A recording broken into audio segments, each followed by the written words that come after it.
Very good morning to all brothers and sisters in the Dhamma. So today is our second last day, 1st of May, Labor Day, 2025. So we will be doing our morning chanting now. Turn to page 5 of the retreat chanting book. I'll get Ingbi to lead you all. We will chant the salutation. Arahang Sama Sambuddho Bhagava Buddhang Bhagavantang Abhivademi Swakato Bhagavata Dhammo Dhammang Namasami Supatipanno Bhagavato Sākasangho Sanghang Namami. Okay, turn to page 5. Retreat chanting book, morning chanting. Dedication of offering. To the Blessed One, the Lord, who fully attained perfect enlightenment, to the teaching which he expounded so well, and to the Blessed One disciples who have practiced well, to these the Buddha, the Dhamma, and the Sangha, we render with offerings our rightful homage.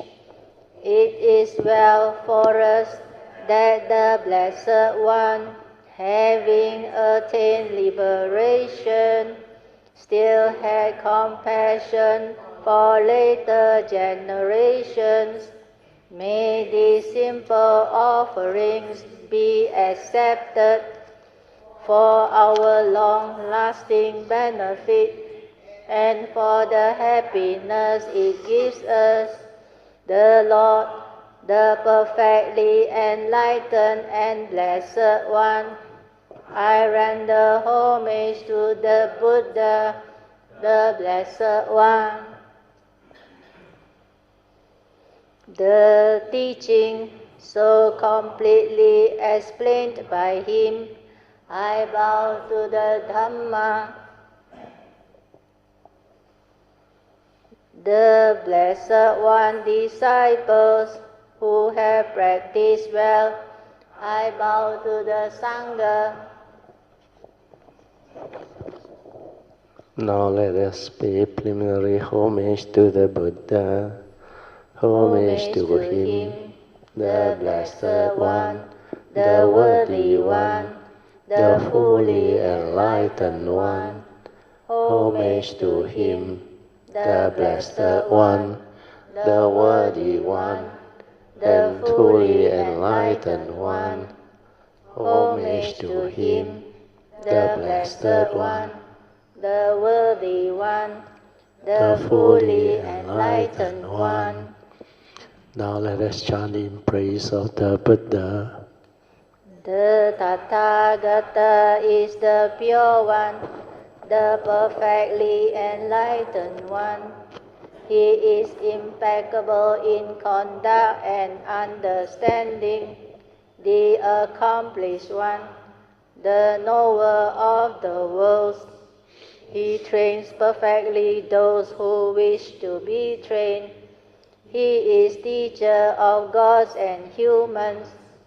He is awake and holy. In this world with its gods, demons and kind spirits, its seekers and sages, celestial and human beings, he has by deep insight revealed the truth. He has pointed out the Dhamma, beautiful in the beginning, beautiful in the middle, beautiful in the end.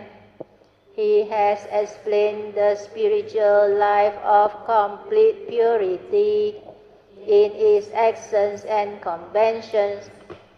I chant my praise to the Blessed One. I bow my head to the Blessed One. Now let us chant in praise of the Dhamma. Well expounded is the Dhamma of the Blessed One, can be realized in the here and the now, beyond time, beyond thought, inviting investigation, leading inwards to the heart, Nibbana, can be understood by the wise each for themselves. I chant my praise to this teaching, I bow my head to this truth. Now let us chant in praise of the Sangha. They are the Blessed One's disciples who have good conduct, who have upright conduct, who have wise conduct, who have dutiful conduct. That is the four pairs, the 8 kinds of noble beings. These are the Blessed One's disciples. Such ones are worthy of gifts, worthy of hospitality, worthy of offerings, worthy of respect. They give occasion for incomparable goodness to arise in the world. I chant my praise to this Sangha, I bow my head to this Sangha. Now let us chant our salutation to the Triple Gem and a passage of encouragement. The Buddha, absolutely pure, with ocean-like compassion, possessing the clear insight of wisdom, destroyer of worldly self-corruption, devotedly indeed, that Buddha I revere. The teaching of the Lord, like a lamp, illuminating the path and its fruits, the deathless, that which is beyond the conditioned world, devotedly indeed, that Dhamma I revere. The Sangha, the most fertile ground for cultivation, those who have realized peace, awakened after the accomplished one, noble and wise, or longing abandoned, devotedly indeed, that Sangha I revere. The salutation should be made to that which is worthy, through the power of such good action. May all obstacles disappear. One who knows things as they are has come into this world, and he is an Arahant, a perfectly awakened being, purifying the way, leading out of delusion, coming and directing to perfect peace, and leading to enlightenment. This way he has made known. Having heard the teaching, we know this: birth is suffering, aging is suffering, sickness, disease is suffering, and death is suffering. Sorrow, lamentation, pain, grief, and despair are suffering. Association with the dislike is suffering. Separation from one's loved one and our prized possession is suffering. Not attaining one's wishes is suffering. In brief, the 5 aggregates of graspings are suffering. These are as follows: identification with the body, identification with feeling, identification with perception, identification with mental formations, identification with consciousness. For the complete understanding of this, the Blessed One in his lifetime frequently instructed his disciples in just this way. In addition, he further instructed Rupang Anicca, Vedana anicca Sanya anicca Sankara anicca Vinyanam anicca Rupang anatta Vedana anatta Sanya anatta Sankara anatta Vinyanam anatta Sabbe Sankara anicca Sabbe Dhamma anattati. All of us are bound by birth, aging, sickness and death, by sorrow, lamentation, pain, grief and despair, bound by suffering and obstructed by suffering. Let us all aspire to complete freedom from suffering. The Blessed One, who long ago attained Parinibbana, is our refuge. So too are the Dhamma and the Sangha. Attentively we follow the pathway of that Blessed One with all of our mindfulness and strength. May then the cultivation of this practice lead us to the end of every kind of suffering. Okay, we chant the closing homage. Arahang Sama Sambuddho Bhagava Buddhang Bhagavantang Abhivademi Swakato Bhagavata Dhammo Dhammang Namasami Supatipano Bhagavato Savaka Sangho Sanghang Namami. Yesterday I received, I think from Sri Anna, I think it must be from one of the AI thing.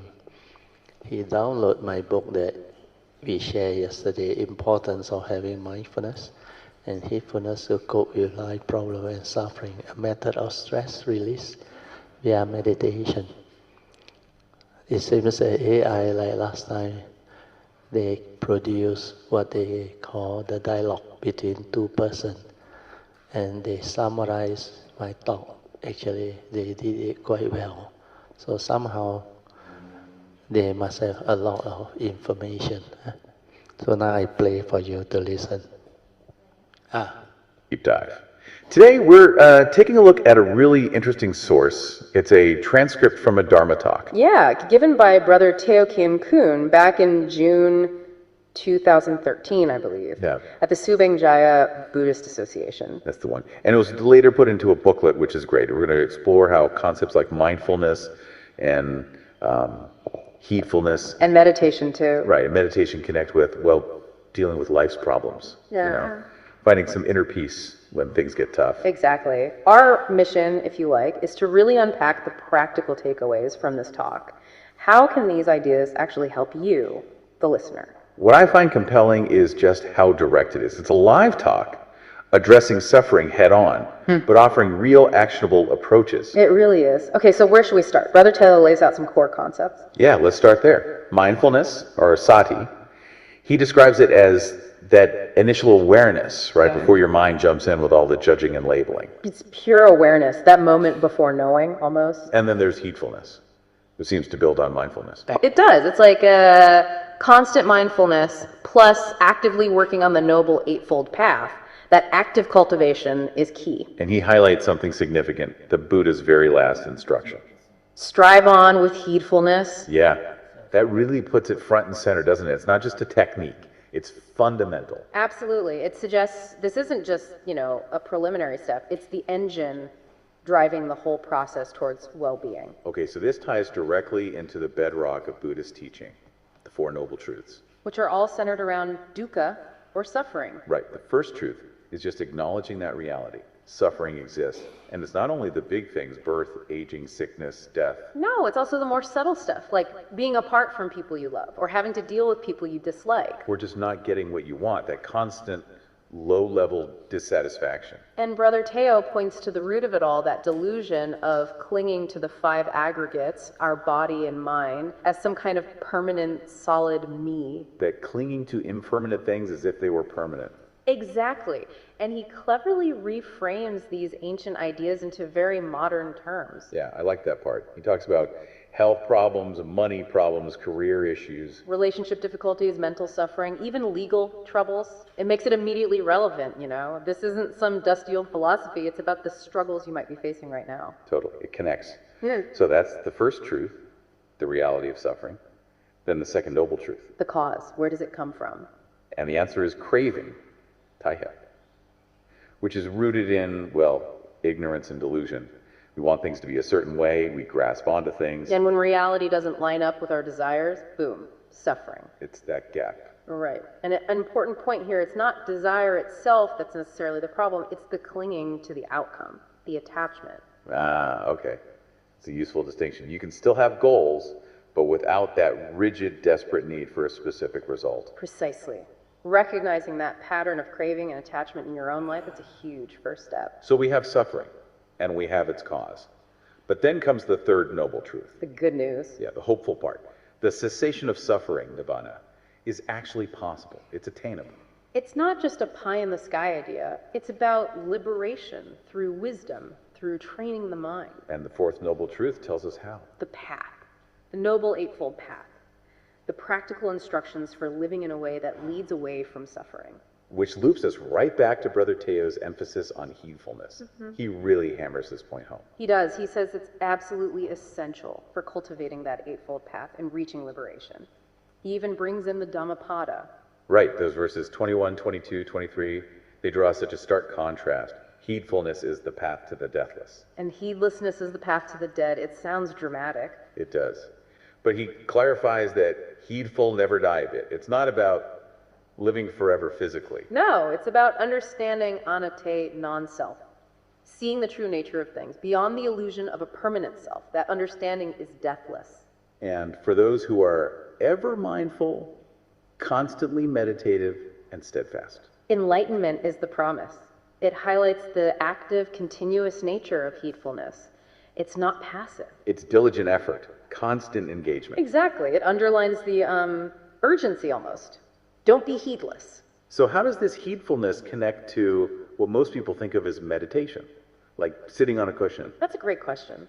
Brother Teo explains that heedfulness naturally leads into the kind of meditation the Buddha actually taught. Which is essentially the cultivation of the Noble Eightfold Path itself. So a meditation here isn't just formal sitting, though that can be part of it. Ah, I see. It's broader.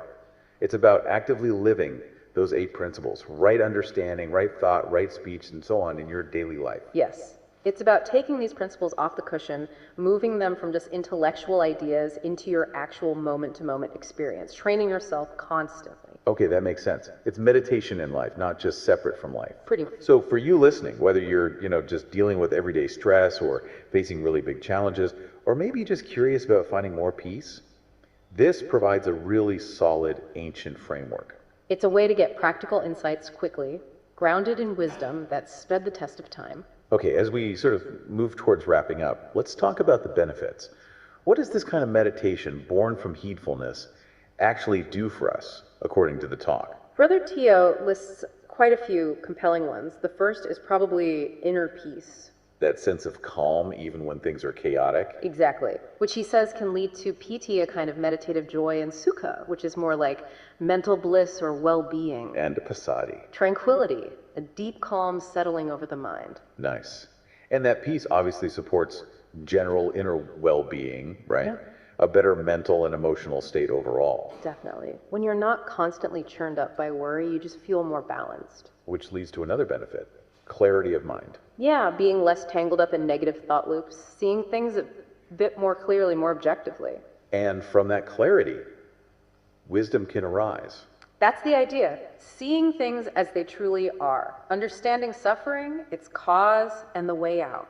That deeper insight. He also mentioned some pretty practical benefits too. Like better sleep. Yeah, and being more efficient at work or studying or whatever you're doing.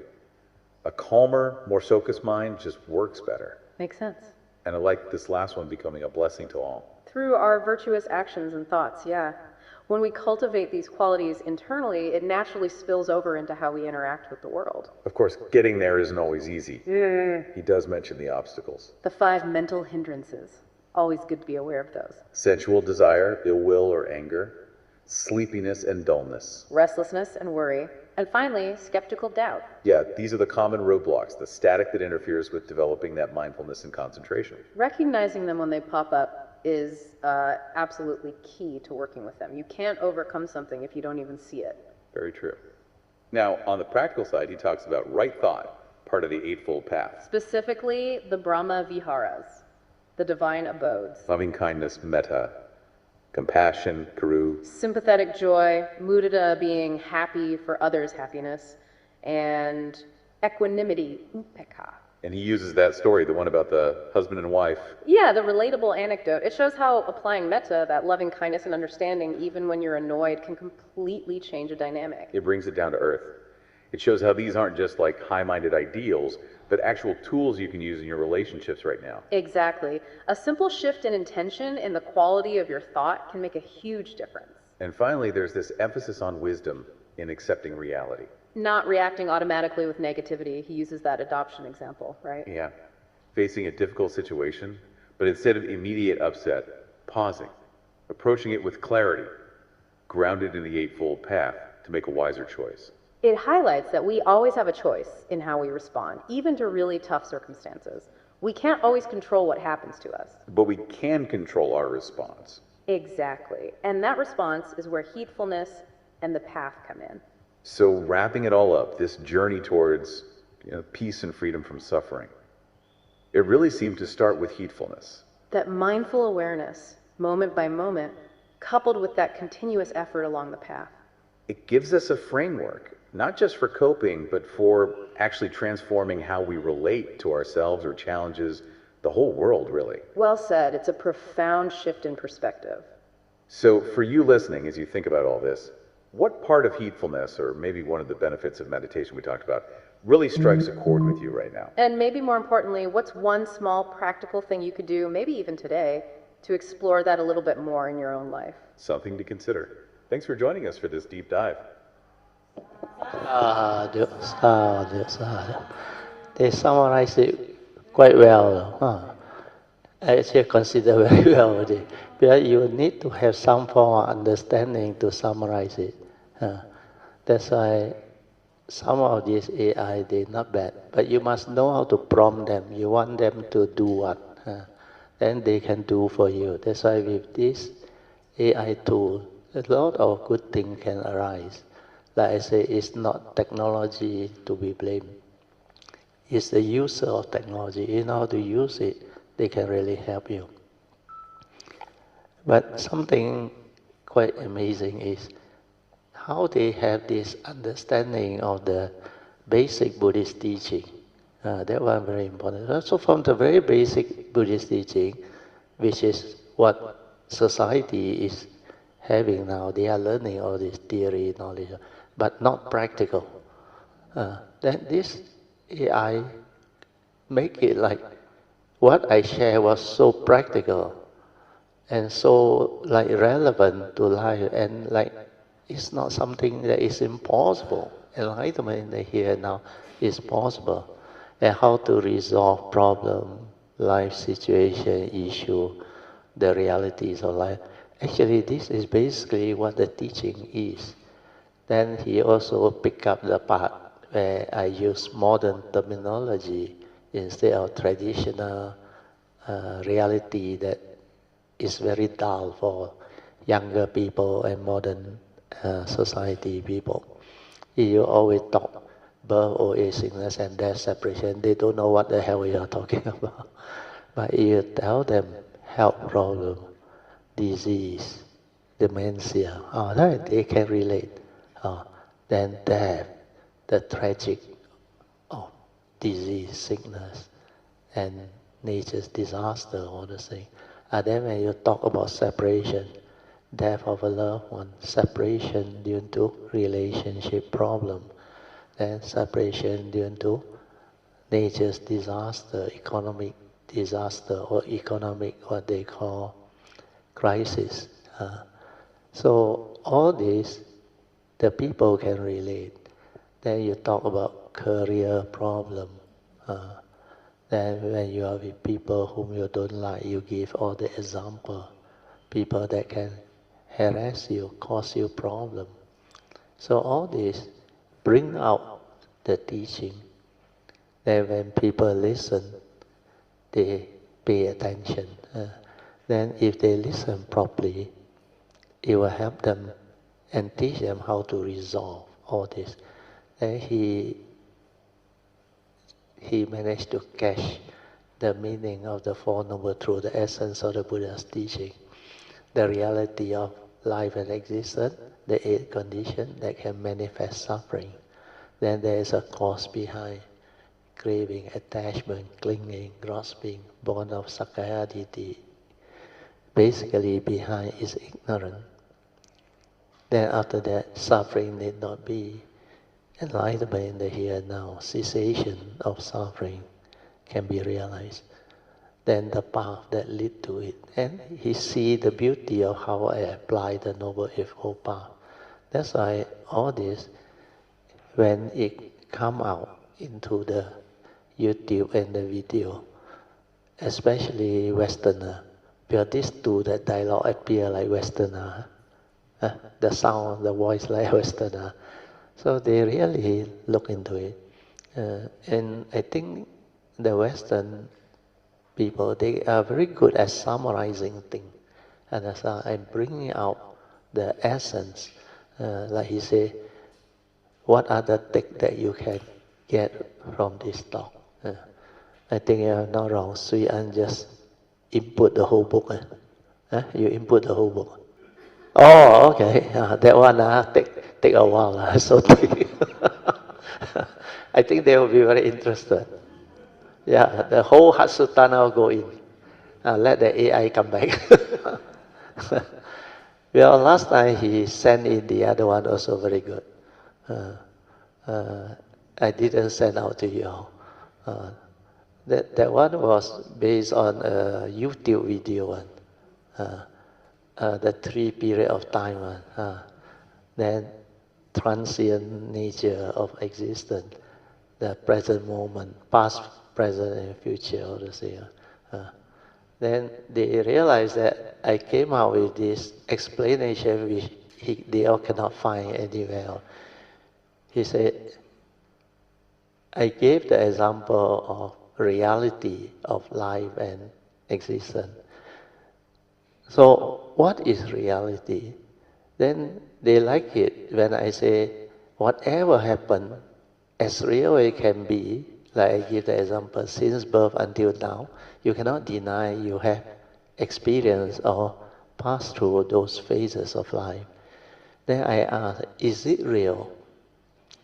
So at first people cannot say, yeah, real one. That's what I went through. But you can only recall through memory. So memory is what? Consciousness, memory, what they call idea. So if people who know you no longer exist, then there is no memory about you. Then basically, technically, you like don't exist. Or they like that understanding, or that understanding they say is very good. That's why apparent reality, the empty nature of existence. So all this, people cannot explain last time. They only use the word anatta. Then they dare not even use the word unreal. They always use a standard term, not a permanent, unchanging entity, non-self, all the thing. If you just use the word, the technical term, actually very difficult to bring about understanding. That's why this real teaching, you need those who have penetrated, realized, to explain to you in the way that normal people can develop the understanding. And then when they reflect, they contemplate, then they realize, yeah, not so real, not what you think. Actually, the whole of life existence, like I explained, you can relate to time. Where existence is to go through time. And when you go through time, that is what life is all about. Then we can define time, the whole spectrum of time, past, present, and future.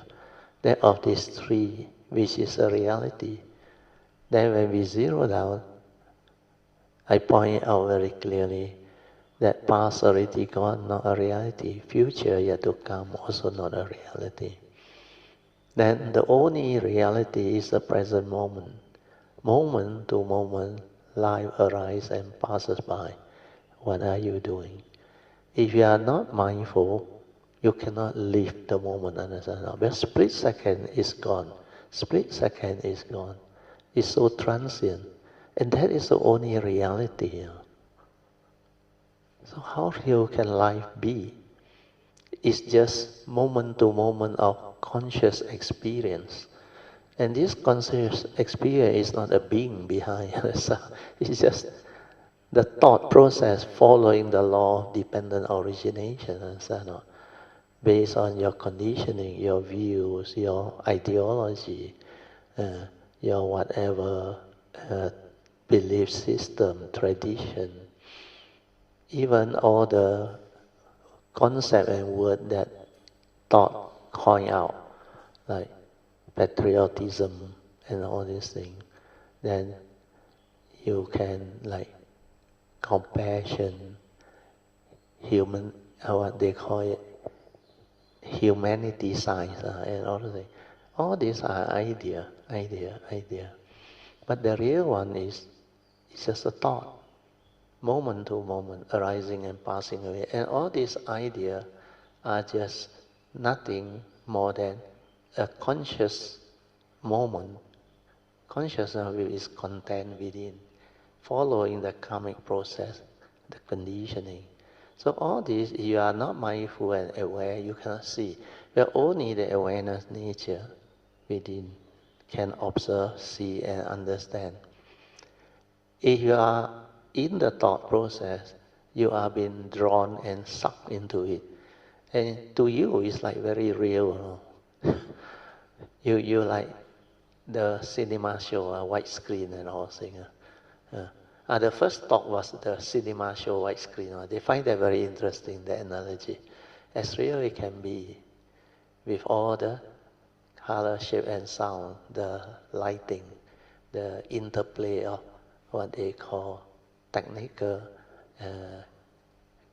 condition behind. Then the cinema show or the video or the what they call the thing that you project onto the screen appears so real. Then living being can be actually drawn into it. Then when the cinema show over, they realize it's a blank screen. There was nothing in front. So all these are causes and conditions projected by technology, understand? Then it like animate into something so real. So when you use your thought to fantasize, it's like seeing a cinema show, understand? That's why this I create what they call mental formation for you to see. Project all these images for you to see. Then when you dream, it's the same. So it's not really a reality. It's an apparent reality projected by consciousness and its content, the thought, nothing more than that. That's why it's the mundane mind. The mundane mind that creates a psychological thinking, projection, and manifestation. That's why the Buddha gave the analogy of a magician. He said, consciousness is like a magician, the greatest magician. And we know a magician is like an illusionist, create illusion for you to see. Actually, all the things that is conjured by our mundane mind, through the psychological thinking and memory, they are illusionary. That's why we live in a phenomenal world of illusion, illusionary world. no reality at all. You cannot catch, you cannot grab, because just moment to moment, the conscious moment, keep on arising and passing away. But we hold on to it, cling on to it, grasp onto it, and create a lot of excitement and story over it. That's how you deludedly grab, attach, because you want things your way. You don't know the nature's law that governs life and existence. You don't understand that the movement is according to what the Buddha has realized. When the condition is set, things will be the way it is, cannot be otherwise. And that moment is a continuous flow. Always remember that. You like or you don't like, nothing to do with that nature's condition. If you want things your way, which is not allowable, you suffer. You become afflicted, miserable. So understand this. Then you will come to that wisdom which is very penetrating. Whatever happens, accept the reality of the moment. Be at peace. Have clarity.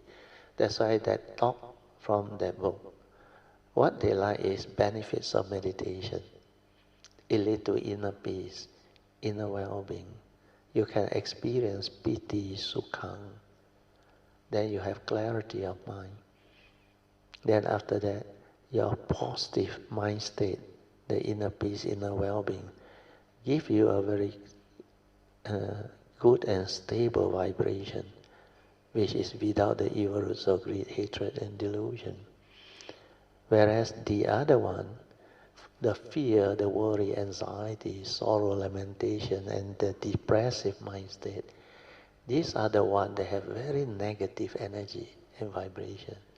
And when you have a lot of this fear, especially fear, born of stress, worry, anxiety, your immune system affected. That's how you succumb to traumatic critical diseases like cancer, stroke, then a lot of other related sickness and disease.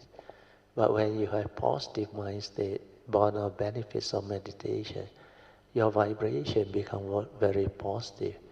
So this one can help you to calm down, to develop the ability to recuperate and heal your body. Then all your cells recover to become healthy cells, no more mutated. The scientists did the experiment, They take water sample from various locations, then they put under the microscope. Places where there is very good nature's vibration, no pollution, no distortion of nature's vibration. The crystal come out very beautiful, but they take from the noisy, polluted city and all those things. They realize the cell within the structure mutate, and the beauty is gone. So all this can give us the understanding that that is the way things are. So as a human being, our body is almost 80% liquid now. If every day you subject that liquid in your body to all this wrong thought that you create, all this emotion, the bosong emotion that you create, your crystal will really deteriorate, mutate, and your health will be affected. But if you have love, compassion, inner peace, inner well-being, tranquility, stillness, this mind state actually bring about healing within your system. That's why the benefits of awareness-based meditation compared to the other one, the untrained mind, which is heedless, is world apart. So when you see this, you determine to actually be heedful, be mindful, then train yourself, then develop the cultivation of the Noble Eightfold Path, stabilize the understanding. Then you will have the good life. You are incapable of negativity. Okay? Okay. I think we use this time for our preliminary closing ceremony. You look at the original program. 7:30 to 9:15 today. We're supposed to have this closing ceremony, part 1. Formal introduction and personal sharing. Come feedback by all retreat participants or yogi, including suggestion, if any, from them on how to improve on future retreat program. So you make use of this. We'll go around one by one. Because last time my program was for a smaller group. This one, one person 5 minutes, times 40, 200 minutes. 3 hours plus. So we don't have that time. No, some people got a lot of things to share. 5 minutes, nothing. No, that one different. You haven't really come across somebody who progressed. I tell you, a lot to share. Like yesterday's song. Brother Song haven't finished. Okay, let song finish, then we start. This one is song, not bu song. 来到了 Cameron， the moment 我一 enter 了这个 temple， 哇，全身都在 vibrating， 就讲mindfulness， 到了一个 level， 然后就在吃饭的时候，哇，里面就 immediate 的就这样子silent 掉了，那个满天麦就在上面就哇，他 acting like the memory， 我真是看他就因为我在舞台上 silent 了以后没有讲话，这一次他又 silent 的时候，那个麦就讲，你是 committee 嘞，你 silent 了怎样how to work 哇，然后上面一直but surprising that 这一次我要讲话，我可以讲话，但是我一没有讲话，我是在 silent 里面。对，that understanding will happen because this mano, the thought, they are actually not your friend. That's all. They actually can condition you into delusion and negativity. That's why it will prompt you. Hey, you committee member, no, you silent, like the Mara, come and threaten you. You are. He told the Buddha, no, you cannot sit here. No, they want to attack him. So all this is the way of the sankhara activity, the thought process. Last time I told him, don't go and analyze, don't go and do the reasoning. Because it's all from the memory, from the thought. So stay here. And now stay here, the test is up here. I'm telling you all the reason and justification that you shouldn't stay there. It's like the Mara don't want you to meditate, and don't want you to be in that state. But this time, more stable, he understands. That's why he doesn't succumb to the trick played by this mundane thinking, the mundane suggestion from his own mundane mind. So this is very important. As cultivator of the way, you will know. Then like Alicia last time go through depression, he tell the wrong thought, enough. What did he say? You have deceived me. You have actually caused me so much suffering. Immediately subside. Because when you have awakened from that noble truth of suffering and the cause behind, you know it's all due to wrong thought. It's only wrong thought that can condition your fear, your worry, your anxiety, your depression, your suicidal thought, all those things. Then why do you want to think the wrong thought? That's why when he heard me share the first and second noble truth, there is like the light at the end of the tunnel. There is a bright smile, very, very subtle. Then I knew, Gautim already. Then after that she recovered. Then she tried to develop understanding of what she hears. Then I say, Noble Eightfold Path, no negativity. Then he starts to think of wholesome thing, virtuous thing, do something for the world, do something to help people. Then from there, the mind becomes different. The peace comes, the joy comes. he always say Farsi singer in Mandarin. You understand? Farsi, the direct translation is Dhamma joy. Dhamma joy. A lot of joy inside there. So all this, they will manifest when you have the Dhamma understanding. Good, continue. 我每一次来 retreat 的第一天，我就有去大雄宝殿做我的 aspiration， 就是说我希望在这一个 retreat 里面我要做什么来这一次我的aspirations 我是要stabilize 我的 silent mind，and then 我要 penetrate 这个 wisdom，然后就过后就开始 meditate 的时候。就开始上课了以后，我就一直 maintain 我就把我的 awareness 在 maintain 在我的 heart 这一边，然后我就一直坐住，每天我只是坐着，那就让他自己的就去 move 啦，对，让他 nature the way it actually move and develop the penetrative transformation inside. Don't go and like interfere. Means trust. Trust that nature's movement, silent, relax into it, and let it move.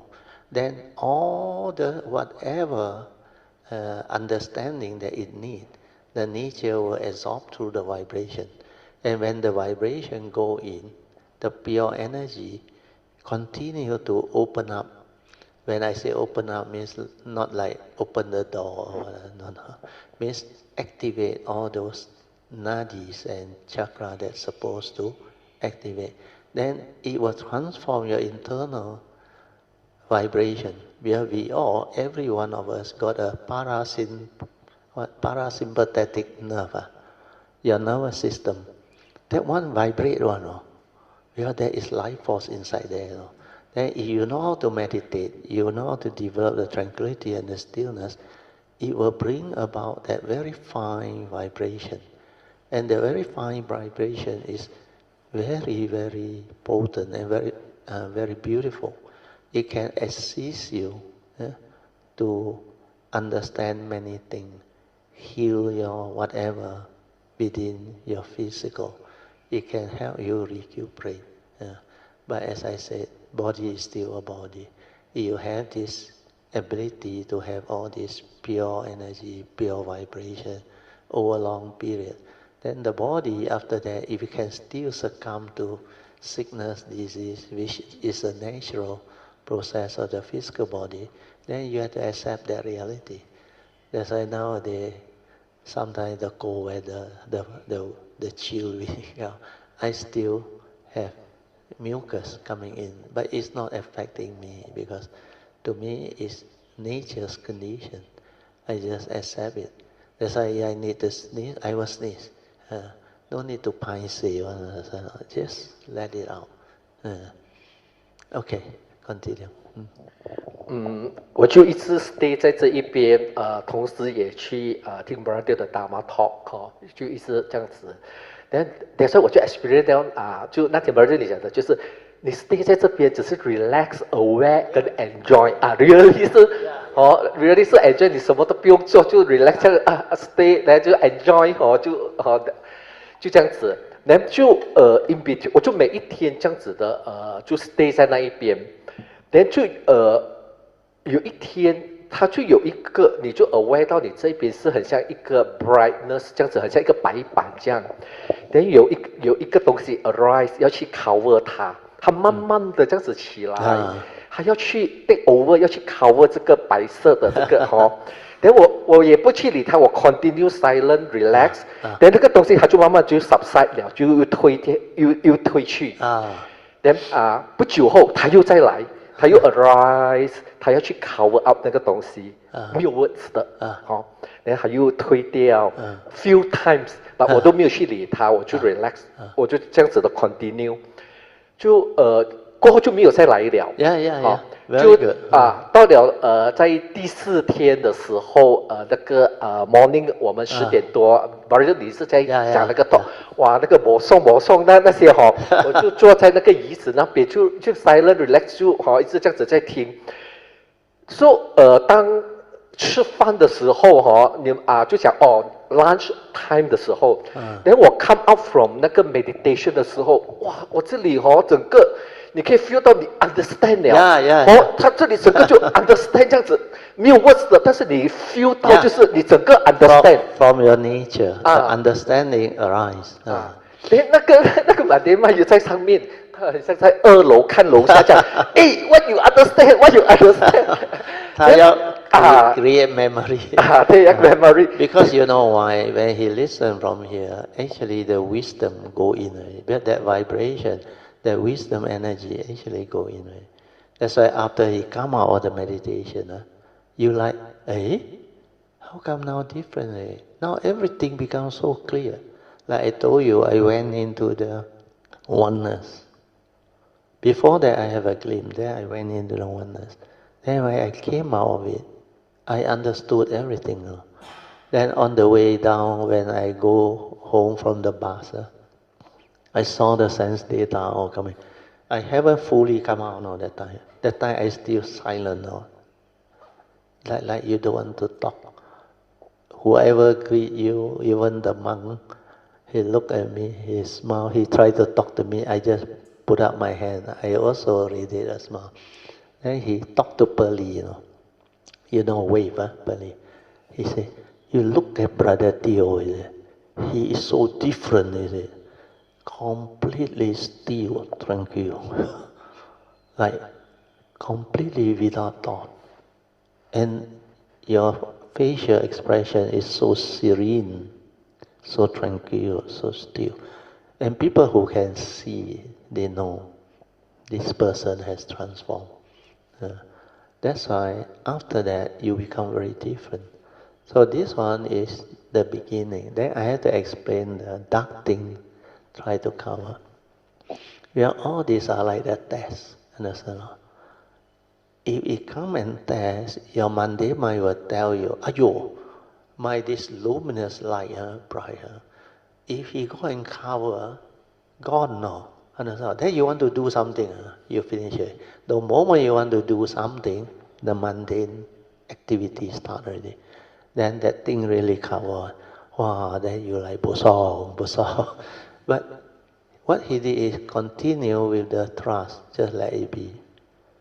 All this negative test or whatever, they cannot move when you have the wisdom to accept the reality. That's why it disperses. Come again, disperse. Come again, disperse. Then finally, no more. Then after that, he came up from the meditation. That aha moment, like inside, the Buddha said, Pachetang can be realized by the wise each for themselves. The understanding already there. Then he know. Then all the things that he listened, almost every session when we do the sharing, there is a lot of joy, relax, then maintain the stillness inside. From there, a lot of joy. That's why relax, enjoy, like what my last guide told me. That is basically the way to live life. No need to stir your mind, be affected. No need to use your rational thinking and reasoning to try to come out with whatever understanding. That one is the thought, cannot give you understanding. That one give you a lot of idea. Idea is not wisdom. That's why you can have the wisdom to clearly understand this, then you will understand the beauty of the fourth support, trust. Just trust your nature. Don't interfere. Then everything will be okay. Relax into whatever mind state arrives and let things be. Very good. Continue.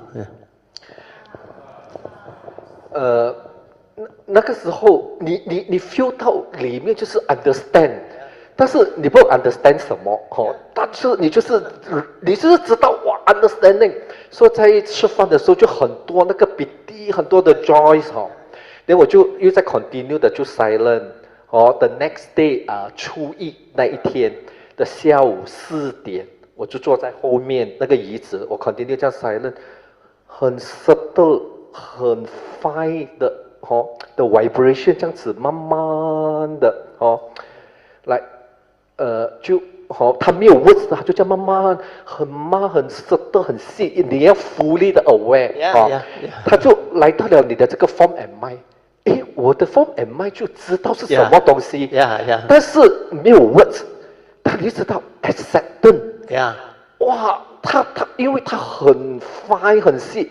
我在很 silent 很 relax 里面，哇，不可以坐在那边啊，因为你知道他那个 acceptance 哇，后来我就起来，我就下去走，我就在大雄宝殿旁边这样慢慢的走，里面又在念经，我就又跟那个念经，就这样在一起，我就让他慢慢的，就让他 actually 如果是以前是很 gross 的那种joys 但是他现在他不是，就是他很 silent， 但是你就是不能够做，你要去走，给他慢慢的 stabilize，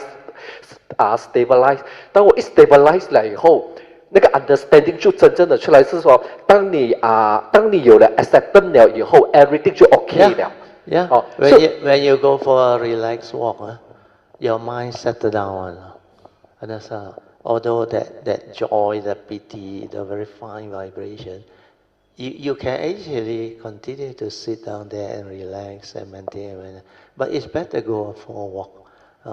Then once that one settle down, then, like he said, the mind develop the ability to actually allow the wisdom and understanding all to arise. That's why suddenly he realized that the moment that things settle down, the joy, the understanding keep on arising. That is the way cultivator will develop it and transform.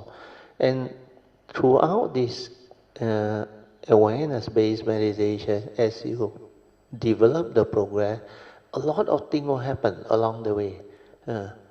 For me, since 89, 36 years already, it's still continuing, unending. That's why I use the word unending, because wisdom is not something that you think you understand, finish. It can be perfected until it's a perfection.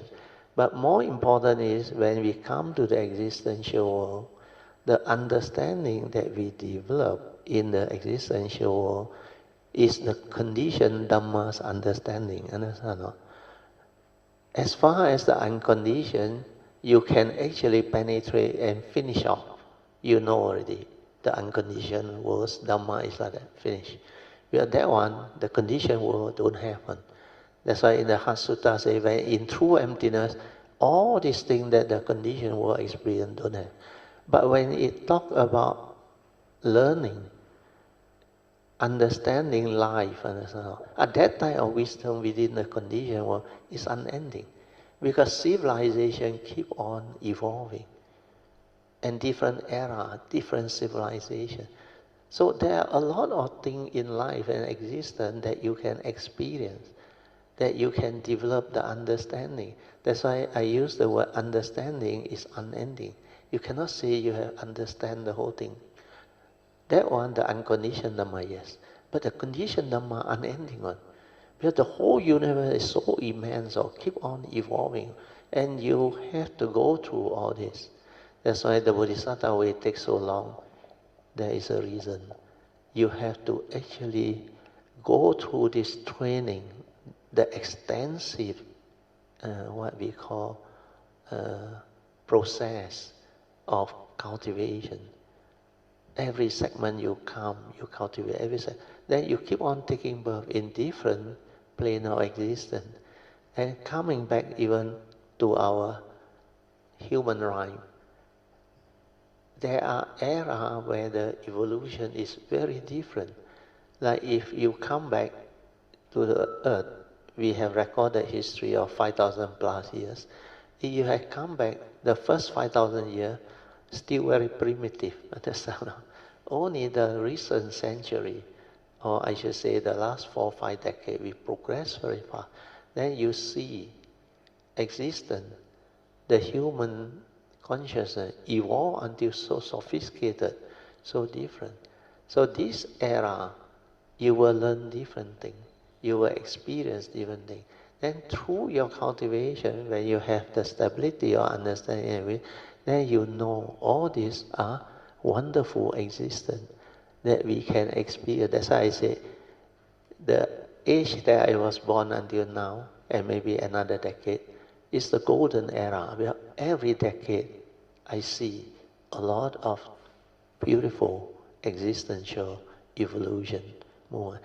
And the last few decades is faster and faster. And for you to have the condition to witness all this is not easy.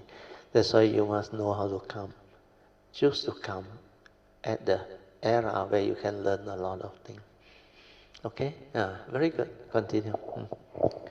So 那个 acceptance 的understanding 了过后，哇，真的是很 profound。Then the next day morning，我早上在普贤菩萨那边静坐，完了以后我一出来，我就 realize 那个第三那个 Monday mind project out to 那个phenomenal world。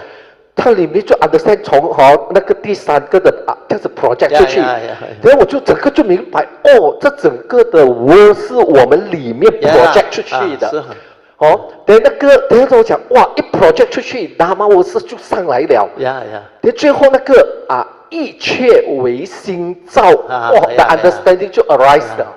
Mind make a day， 唯心造 ，your mind created them。That's why last time during the talk beginning of last year, when we go through the book Ultimate Enlightenment to Transcend Life, he already mentioned at that time, when he saw the whiteboard at that time, he said, 当你的 psychological mind arrive, when your psychological thinking arrive, the world arrive. Actually, that time he already have the wisdom, but stability of it not there. But now the stability, where he saw it projected, and he saw it happening, then he realized from this third circle, the pure awareness nature, that mundane mind come out and project, and this whole thing becomes so clear. And this is seeing it from here now, understand now? Not understanding it from theory after I tell you now, understand now? That is a big difference. That's why after this, his understanding was stabilized. Then not long, he can share, he can teach.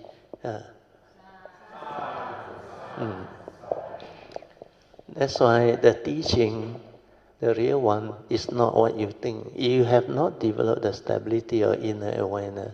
You are not connected to the gateway. There is no way you can have this type of clarity and understanding. That's why that pure awareness nature, very powerful. It can realize a lot of things. It can awaken to a lot of things. But the form and mind must be connected to it. That's why Pacetang means only the wise one. You know who is the wise one? After the wisdom come here, this form and mind become wise. Only this wise one can realize. Well, only the wise one can be in this state without thought. That's why you have to train your mind to be ever mindful, constantly meditating. Otherwise, you cannot realize all this understanding. Can follow or not? Okay, good. 然后我就发现到，我那天 birthday 你在读在讲回那本书的时候，我发现到，我的 understanding 是 another deeper。我去年的那个 understanding， 我以前的感觉上是很像还是在 knowledge 的那个 level， 但这一次你很像是在 experience 里面。那个时候你有看到了 ，but not stable, not stable。但这一次它现出来become very clear。That's why you have to constantly reflect, contemplate, silent. Then every time, whatever you encounter in life, whatever that arises from within, they are actually what they call wisdom pointer to prompt you to contemplate, to reflect, then to develop the understanding. Then once this one come out, whatever he contemplate, he understand on. Whatever he contemplate, he understand on. But that is how the awareness based meditations, nature, behave. Before all those things manifest, you contemplate, you can only understand up to the level your nature has transformed. But as it transforms, you understand clearer, deeper, and it will continue to penetrate. That's why you realize every time got people progress, then got condition, I share more, I share more, I share more. It's not because I don't want to share.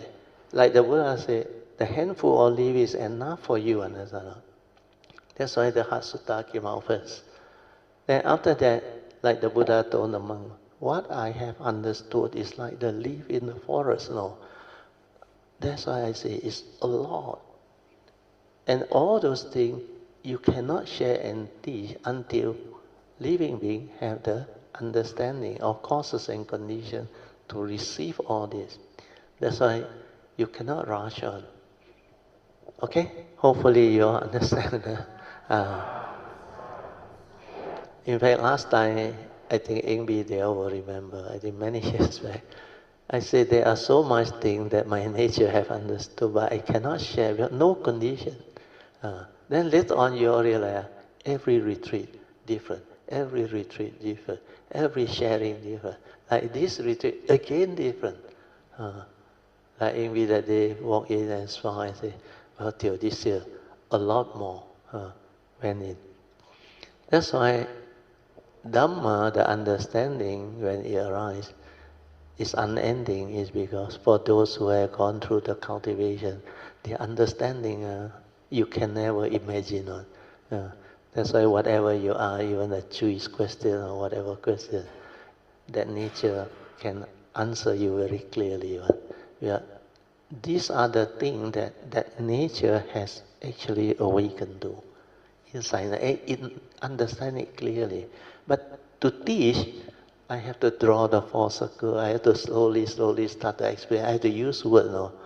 So every time you all listen to the word, like it gives you some understanding. It gives you some understanding. But like Amy later on come to realize, a lot of things need clarification. No? That's why Chui asks. Then the more you ask, the more condition it arises, then I can explain further. Then people who are ready, they listen. This is new understanding, that's why it's very different. Sadhu, sadhu, sadhu. Okay, continue. 过后慢慢的那个 understanding 它很像 stabilize 我了解很多的东西。当我听 Brother 你在解释这4个circle 的时候，你的 explanation match with 我的那个 understanding， 我讲exactly 就是这样子，就是你 understand 你的 understanding， 我的 understanding 跟 Brother 你的 explanation 是 match 在一起的。然后就其实我自己也 realize 那个看戏我们的 cinema cinema 的。然后过后你一讲 cinema 的时候，我讲exactly 就是我也 realize that 很像是一个 cinema 这样。那不是你过后一讲出来，我讲就是那种 understanding 它是相应相应。Because it's just your consciousness, thought projection, understand? Perceive thing. Then you get like glue into it because so real, appears so real to you. Then when the show ends, the light on, you realize the white screen. All the sound system, the lighting, everything, go back to normal again. Then you realize it's an illusionary moment. That moment that you experience during the whole video or cinema show can be 1 hour, 1.5 hours. Is illusionary, not what you think. But everything project onto the cinema screen, then you, through your perception and memory, you just cling, hold. And then you, in your mental formation after the show over, you can still continue with the dialogue inside another. And you can create more idea. If the ending had been different, it will be even more interesting. Like you want to be a director inside the show. So all this is what mundane activity, mundane thinking all about. So when you understand, it becomes very different. Very good, Sadhu. 然后就到了昨天早上就 after，因为真的是那个understanding 它 stabilize 了，慢慢那我一听 Virgil 你的 explanation 是 match 的时候，哇，整个就很像很 stable，那种你就是知道你就是明白，然后慢慢自己也很像自己也明白，你自己的 understanding 再加上 Virgil 你的 explanation，哇，就很像更 stable，更 deeper。所以是昨天早上我下去做了早课完了以后，我一抬起头，我那个萨卡摩尼，那个 Metropolitan 的那个Verojana 的这边就发光这样子那个光，我一看到就OK， 搞定然后我就再看过去普贤菩萨，普贤菩萨也这样，我讲 OK， 我的师父也讲 OK， 就but Virgil 我在这一次我 go through 了以后我的 understanding，我想我们的那个Sankara， 他很他是来很讲，他很像梦这样子。他这样子，我的 understanding 是说 dreamlike， 对，他很像梦这样子轻轻的来，他轻轻的来，但是因为Sakaya Didi，Avijja， 你就去 hold 他就跑进了你的那个pure awareness 里面，就变成了 Monday mind，它就变成了 thought， 然后就那个 thought 就 arise 了，那个每一个 thought， 我们的每一个 thought 是 arising passing， 它是生死。那么每一个 thought 它又 arise 那个energy，这个 energy 是一个 karmic energy 来的，non stop 的这个 arising， 这样生死，在的轮回。对，因为我讲，那完了，我们每一个人，你就一直在这个 samsara 里面，就一直的这样子的 travel， 就因为这个东西，这个梦这个 dreams life 让你认为是因为 Sakaya Didi， 你认为是 real 的，你就 hold 它，然后它就 push 你，你就每一次就一直这样，哇，我讲哇。non stop， 没有 full stop 的这个生死，只有这个 Buddha Dhamma， 只有这个 cultivation， 它才能够让这个 traveling stop。哇 ，very very profound 是吧？是的。然后其实 Brother， 我的 understanding 是当我在那个 silent mind 的时候，那个东西这样子来的时候，我的 understanding 是。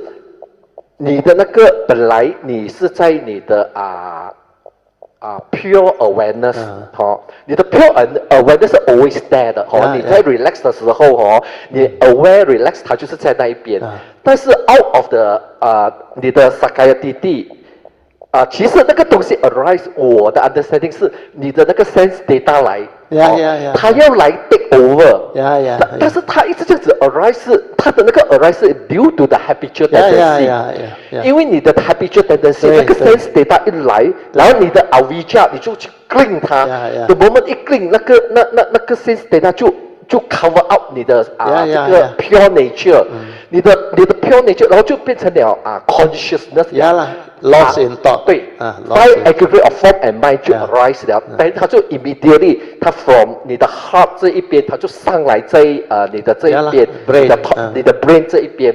Actually， 如果我们的 mindfulness 够 stable 够 silent 的话，你会在你的 mindfulness 去看到那个 thought exactly 就是一个它有很像看戏这样，它是有 image 的。It's like you are dreaming. You are going through a dream state. That's why the Buddha in his teaching he give you the analogy of Sankara. What is it? Banana stem. Don't go and waste time. You go and peel. Every layer you go and peel. Finally, at the core of it, nothing. But you cling, you grasp. That's why every layer you think very nice, very nice. You instead of peeling the layer, you add layer, add layer, and like your knowledge continue to build up the banana stem until it's so thick. You've forgotten that at the core of it, empty. So to transcend all this delusion, to severe and to root it out, you have to have the direct seeing to see clearly that all these are mind-made, no reality. Come and go, come and go. Arise and pass away, arise and pass away. So the only reality is the present moment, highest in life, and yet it's so transient that you will realize that think also like that, don't think also like that. Then you realize thinking is for living. If it's not for the existential living, you don't need to think. Think for what? And then the penetrative understanding will come, like the Buddha's word, like your morning chanting chant. Sabbe Sankara Anicang. Means what? All Sankara is impermanent. Come and go, come and go. That's how. After that, you somehow cannot see. That Sabbe Sankara Dukkhang.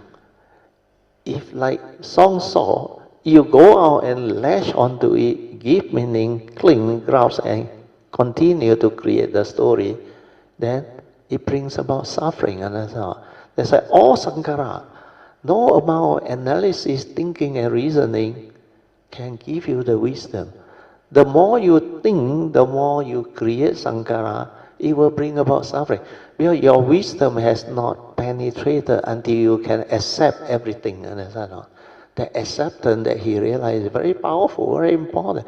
Whatever arises, that is the reality. So learn to see things as they are. You have to accept first. Then you act. That is the understanding of the living Dhamma. Otherwise, you cannot penetrate. Then you penetrate already when you have seen clear enough until you realize every instant, every moment is just the thought's projection. Understand? The mano arising and passing away. But that is the present moment. Understand? Then you cannot silent and stay with the present moment. You are lost in thought. Understand? Perpetually lost in thought. Like samsara become eternity, traveler in space and time. That is how delusion can actually draw you.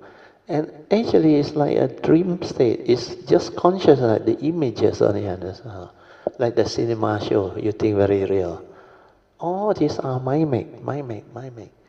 Images. So wake up, then understand, then you will know, Sabbe Sankara Anicang, Sabbe Sankara Dukkhang, then Sabbe Dhamma Anatta. Dhamma Anatta means all of Dhamma, whether conditioned Dhamma or unconditioned Dhamma. Well, Dhamma in Pali, the Buddha explained two types, Sankata Dhamma and Asankata Dhamma. Conditioned Dhamma and the unconditioned Dhamma. Understand? That's why all of Dhamma is anatta, not only the conditioned Dhamma. Even here at the third circle, understand? The pure awareness. It's not a being, understand? The asankata Dhamma, the unconditioned Dhamma inside the third circle is also anatta, understand? Non-self, not a permanent unchanged entity. You cannot cling, that's why I say you cannot come out and live life, understand? But that one is just a nature, pure nature. So all this understanding, if you penetrate, you can understand. If you don't penetrate, you cannot understand. Then you will be like Chui. You think when you are at the pure awareness, you are different. When you fall, like the other person asked me a question, from there you fall and go to the mundane mind. Where got such thing? Understand? Well, that nature is that nature. That nature is always there. The moment your thoughts cease, you are aware of it. Understand? The 5 aggregate of form and mind can either be with the pure awareness without thought, or is lost in thought. You remember, I always give you the very important pointer. Man can only do one thing at a time. Either you are aware within the moment, fully aware, then you can know what is going on. You can observe the reality or the movement and all those things. Then you can understand how your mundane mind stirs, how the habitual tendency condition you into all this.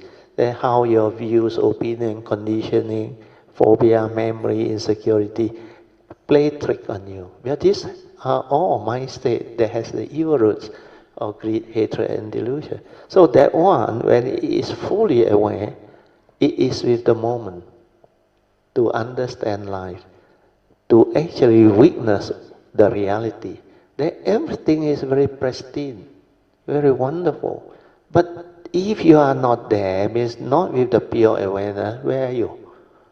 Lost in thought. So, like song say, creating your own story, and that dreamlike thing draw you away. Then karmic consciousness. Every time you put song, is your karmic consciousness and like and dislike, pleasant and unpleasant. So all these are what we call the karmic mental intention that condition the karmic movement.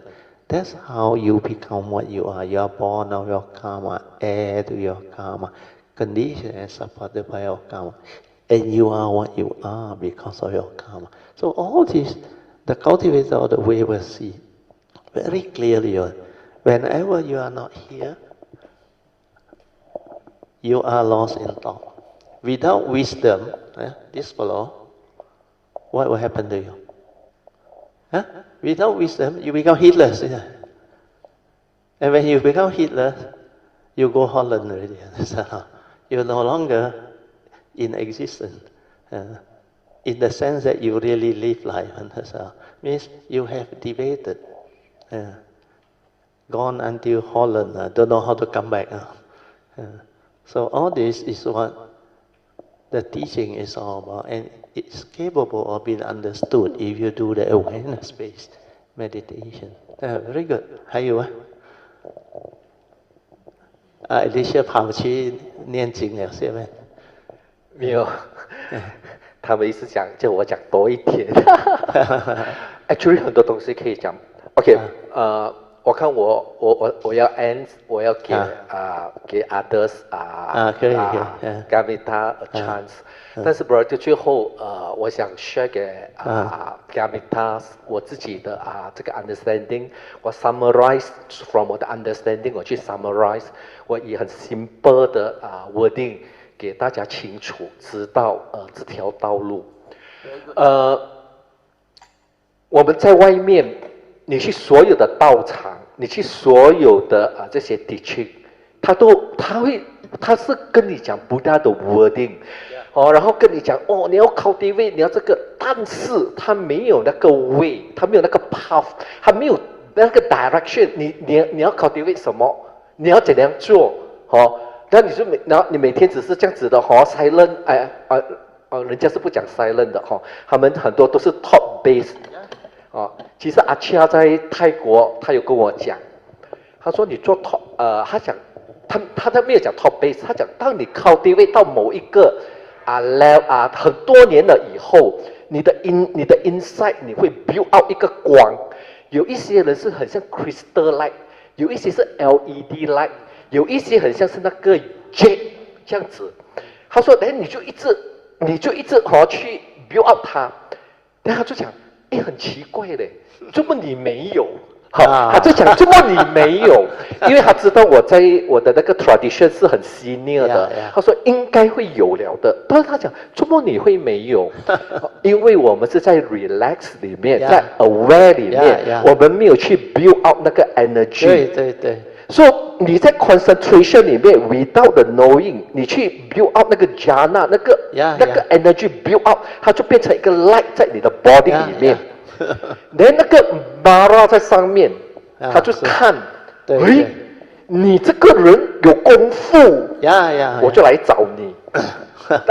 所以这个就是他的 reason。所以说你走 top base， 你走 energy base 的人，你到最后你会 entangle 很多的 problem， 就是在这一边。杀掉 ，rejoice 那我那时我在泰国，2016年我第一次带这个 Hasutra 去泰国，我就在因为那个是我的 self retreat 过后，我就每一天晚上我就在读 Heart Sutra。当我第一次我一看到这4个 cycle 的时候，我 full of joy。我从这4个 cycle 里面，我就知道我怎样回去那个 source， 我怎样回家。你在外面你从来没有听过。对。怎样回去？很多人跟你讲，你要 cessation， 你要做阿拉汉，你要怎样做？你跟我讲怎样做？Because their problem is what is sati also they don't know. So without sati, you cannot develop awareness-based meditation like he come to know. They only can focus, concentrate, and so on, develop all the jhanic experience, and that is all thought-based. That's why that one cannot even come near to touch the pure awareness nature. That's why they cannot do. There is no way. And you have experience. Everywhere you go, even Brother Wong also will know. Everywhere he go. Before he came to my talk, he very convinced thought-based cannot penetrate. Because the instrument itself limits him. That's why after that he got faith, he tried. Then this retreat, he becomes so different. Very good, Sadhu. So 这4个10个就是一个 indication， 一个 way， 让你清清楚楚的怎样回去那个 source 里面，怎样回去 cessation。你把外面 OK， 第一个球就是你的外面的这个 phenomena。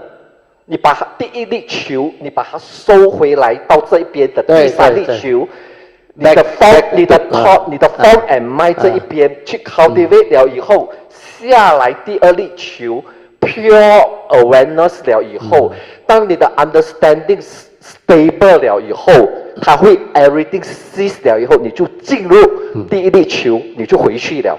That's it， 4粒球。带你回去 source 里面，外面是没有这个 teaching， 外面是没有跟你讲怎样回去 source 里面，怎样回 cessation， 只是4个 step， 你把外面的 phenomena 带回来这一边，你的 thought 这一边下来，你的 pure awareness stabilize 了以后，它就回去了，就在旁边4个 step 罢了。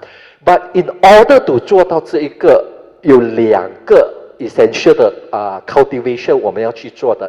第一个就是你一定要 build， 你一定要去 cultivate 我们的这个mindfulness。第二个是 understanding， 所以 understanding 你一定要去认这个 essential Dhamma。如果你只是有awareness， 你看到，但是你不懂那个是什么。如果你有 understanding， 你知道，你又没有那个 awareness 去 penetrate，所以这个 awareness 跟这个 understanding， 它是很像一个鸟的那个翅膀 left and right， 它要 balance 的带住你走，然后你就会，当你在你的 awareness 开始 stable 的时候，你会看到那个你会有 understanding， 那个 understanding 会bring 你的 mind 不会这样乱，它会more calm down。当你的 mind calm down 的时候，你的 mindfulness 又improve。当你的 mindfulness 一 improve 的时候，你又能够 penetrate 这个 understanding， 你又看到那个 Dhamma， 你的 mind 又在stable， 所以它是2个你 support 我 support 你的这样子的去 cultivate。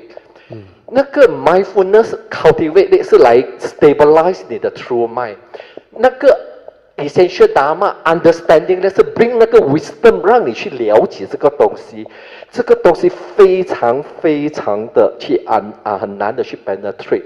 我这一次的 understanding， 当我了解，哇，这个梦它就好像你在睡觉里面看到这样子，你在里面，你怎样去 penetrate？ 如果是没有 Buddha Dhamma， 没有这个 teaching， 没有这个 sharing， 所以非常的很 deep 的这个 gratitude， 感谢 Brother Teo。Brother Teo， 你的 nature 就带出这个4个 circle， 让我们每一个人能够知道怎样回去那个 source 里面。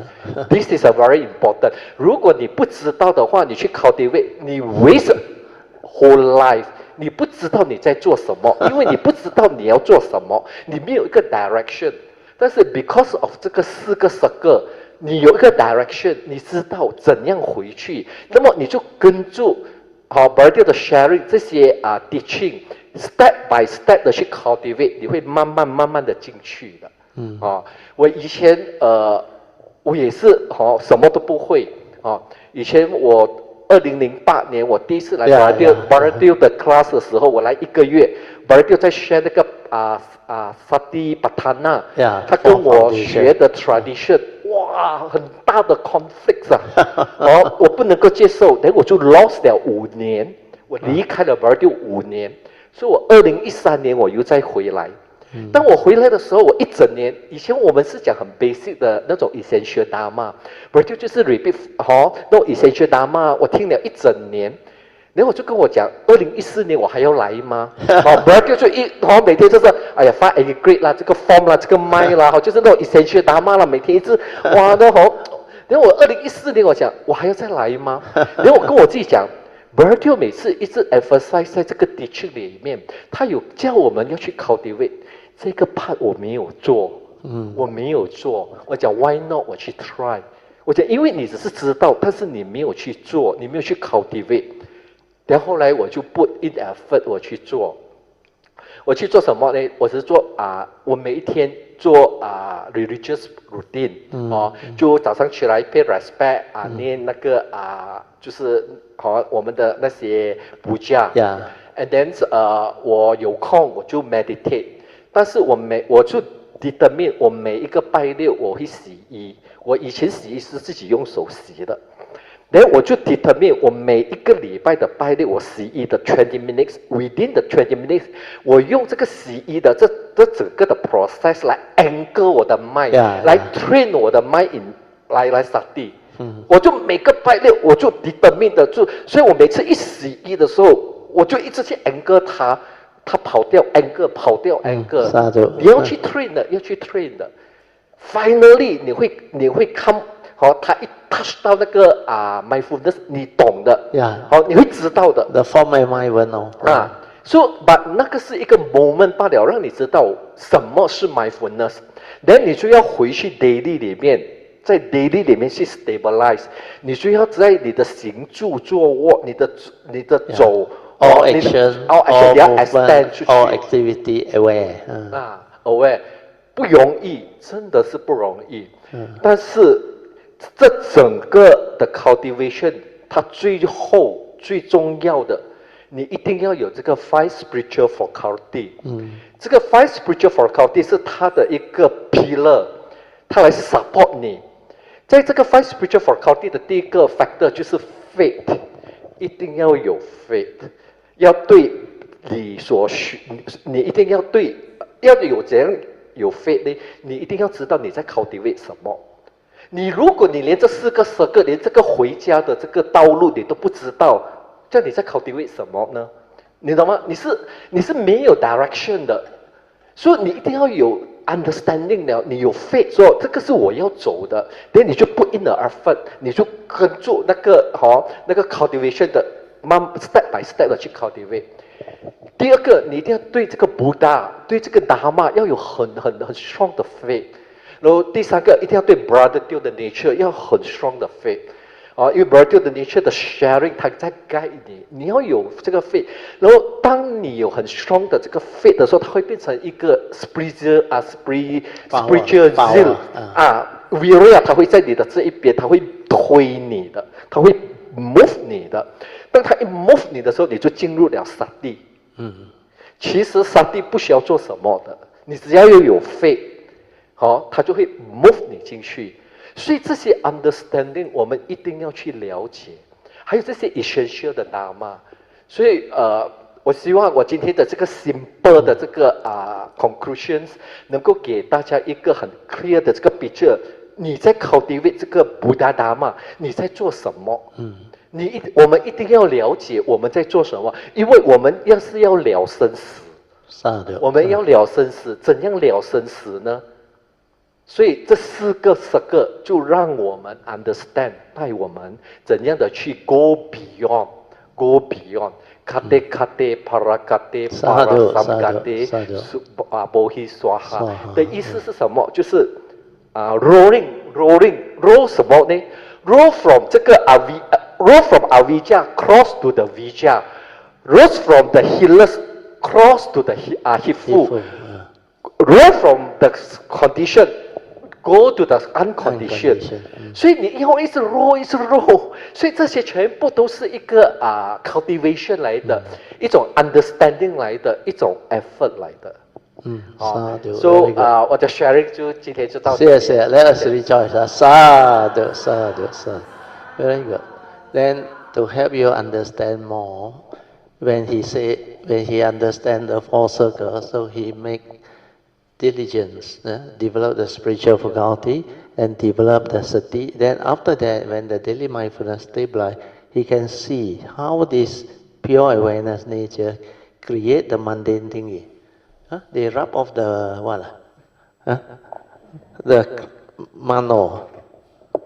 Yeah. From here to here, the mundane thinking, the mano. This one move very fast. So mind is a foreigner, all things, mind is chief. When mind arises, all things arise. So this one, when you are aware here, you can see this very clearly. Then when this one manifests, like what song come to know, it projects into the phenomenal world. And how it projects? Because like I explained to you, as a human being also gone. You have your senses. So your six senses, they are the base for consciousness to arise. That's why this phenomenal world of consciousness is from your six sense bases. So when you see how this mundane mind project into the world, then you let it return. Understand? Like you open your eye, everything created, projected out. If your mind go out, means you are not here. You come out to the mundane mind. And this one, Sankara Sanya, create more idea, create more concept, create more attachment, clinging. Understand? So when you do that, you create the phenomenal world unending. Then if you stay here silent, then you close your eye, all creation gone. Then you realize, without the eye, you only got your thought inside, isn't it? The external phenomenal world is gone, isn't it? And this is the one, the five aggregate keep on running, understand? Then from here, you want to return back to here, you need the essential Dhamma, like what Song realized. Not until the essential Dhamma become very clear, Sabbe Sankara Anicang, Sabbe Sankara Dukkhang, Sabbe Dhamma Anatta, when you insight into phenomena, the three universal characteristics, then you understand why Sabbe Sankara Anicang. All Sankara activity is important. Come and go. Yeah? You witness it from your pure awareness. You insight into phenomena. Then when you develop the, what they call essential Dhamma understanding, you will not think, understand? You think also like that, don't think also like that. Why? Because impermanent. All Sankara, impermanent. All Sankara finally at the core of it is empty. No matter how much thinking, how much creation, how much movement you follow, that one is Sankara. Mind make ade, karmic process, all entangled inside. So when you understand Sabbe Sankara Anicang, you will know no reality. Understand? It's impermanent, not a permanent unchanging entity. Then from there, you move on to the second one. There is nature's law that governs life. Because the reality is what is. If one thing your way, which is not in accordance with the reality, you suffer. That one you know. Then Sabbe Dhamma Anatta means all of Dhamma, whether condition or unconditioned, is also non-self. Empty, not a permanent unchanging entity, not what you think. Then this fellow realize itself that this is creation, this is samsara, this is suffering. Then it will start to silent, cease. Then you will return to this one. Then when this one silent, realizes itself and silent, it will come back to here immediately. Then this one cannot cease unless the wisdom is stable enough to realize at least a glimpse of Nibbana. Then immediately from here, the pure awareness ceases, but one moment only. Understand? They call it a glimpse. Good enough. The sainthood way established already. But when your wisdom becomes more stable, like what Project went through, went in long enough and come out, then you understand all this very clearly. Then when it went in, everything ceased. Even the pure awareness also ceased. That's why when she come out from that nature, she knew the first thing to come out is this one. The sainthood way cannot see it. Even Arahant also cannot see this one. How the nature come out. Because most of the time, they only a glimpse of, they develop the, what they call, basic wisdom to free. That's it. And they do got no idea of what this thing is. Because they only make use of this through mindfulness. When they anchor their mind to their kaya, they got no thought.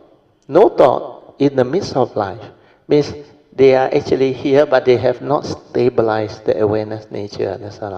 They only anchor until continuous mindfulness, sati sambhajana, space between thought. Then they have less and less thinking. They become more and more heedful. But they don't know that this one needs to be stabilized, cultivate, and locate the gateway. They cannot do it. So what Brother Song shared with you is very important, because this is his experience, his unique way. He lost for so long. Then finally, he determined to put into practice. The understanding is put into practice, understand? Then only you can progress. You must have the faith, saddha, leading to the virya. Then from there, sati will come. Because when you already know the importance of this teaching, the beauty of this teaching, and how unique this teaching is, because the Buddha is not only enlightened, he is fully enlightened. So develop that type of faith, understanding. Then whenever you hear Dhamma, they are very meaningful, very penetrative, and very useful for you to understand life, to transcend life. Then develop the strong faith, the virya, then cultivate the daily mindfulness, awareness-based meditation. The moment you hit the awareness-based meditation, you were sitting as they are, you will understand. Then the essential Dhamma all will be understood. Then from there, very easy to gain release from the mundane mind. Understand? That is how you cultivate. Otherwise, you cannot.